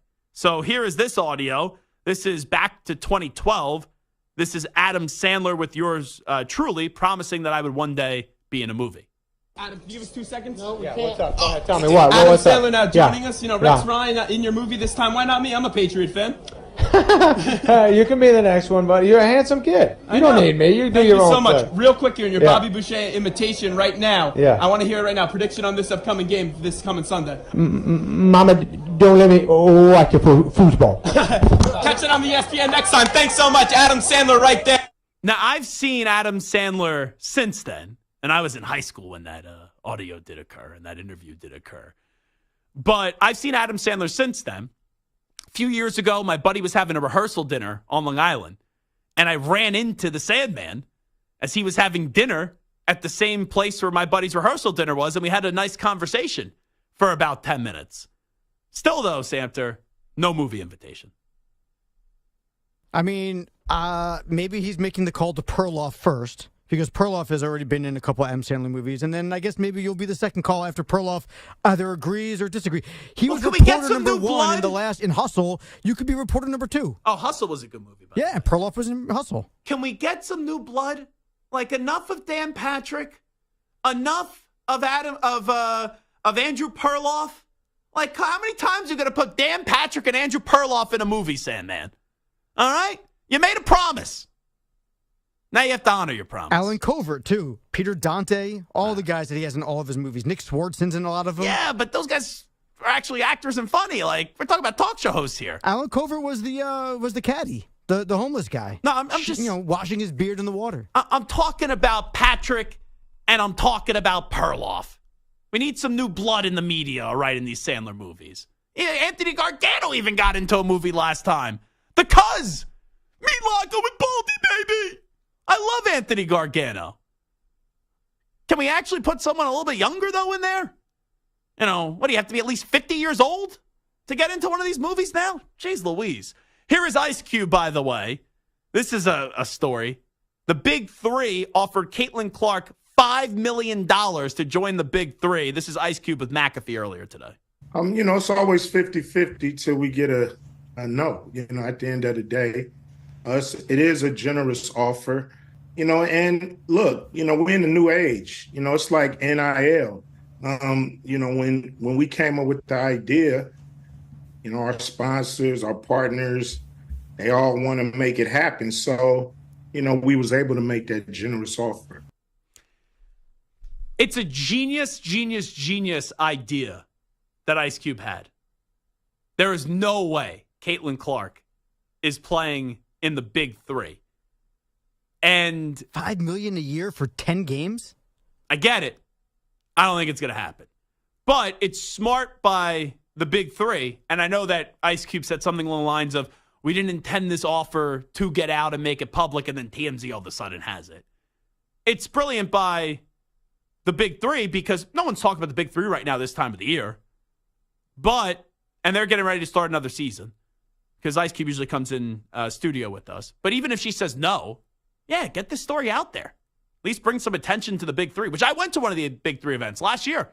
It's phenomenal. It's actually really fun. It was enjoyable to see some of those older players, and it was a fun brand of basketball. The highest paid WNBA player makes like $300,000 a year. She is going to play in the WNBA. Now, maybe you could do both, but she will play in the WNBA with all the marketing opportunities. I would be shocked if she takes this. She could do both. I don't know about that. Anyway, big thanks to Kalen DeBoer for joining us. Big thanks to John Fanta. Each and every one of you will talk to you, Manana, everybody, at 3 p.m. Eastern, noon Pacific. Peace.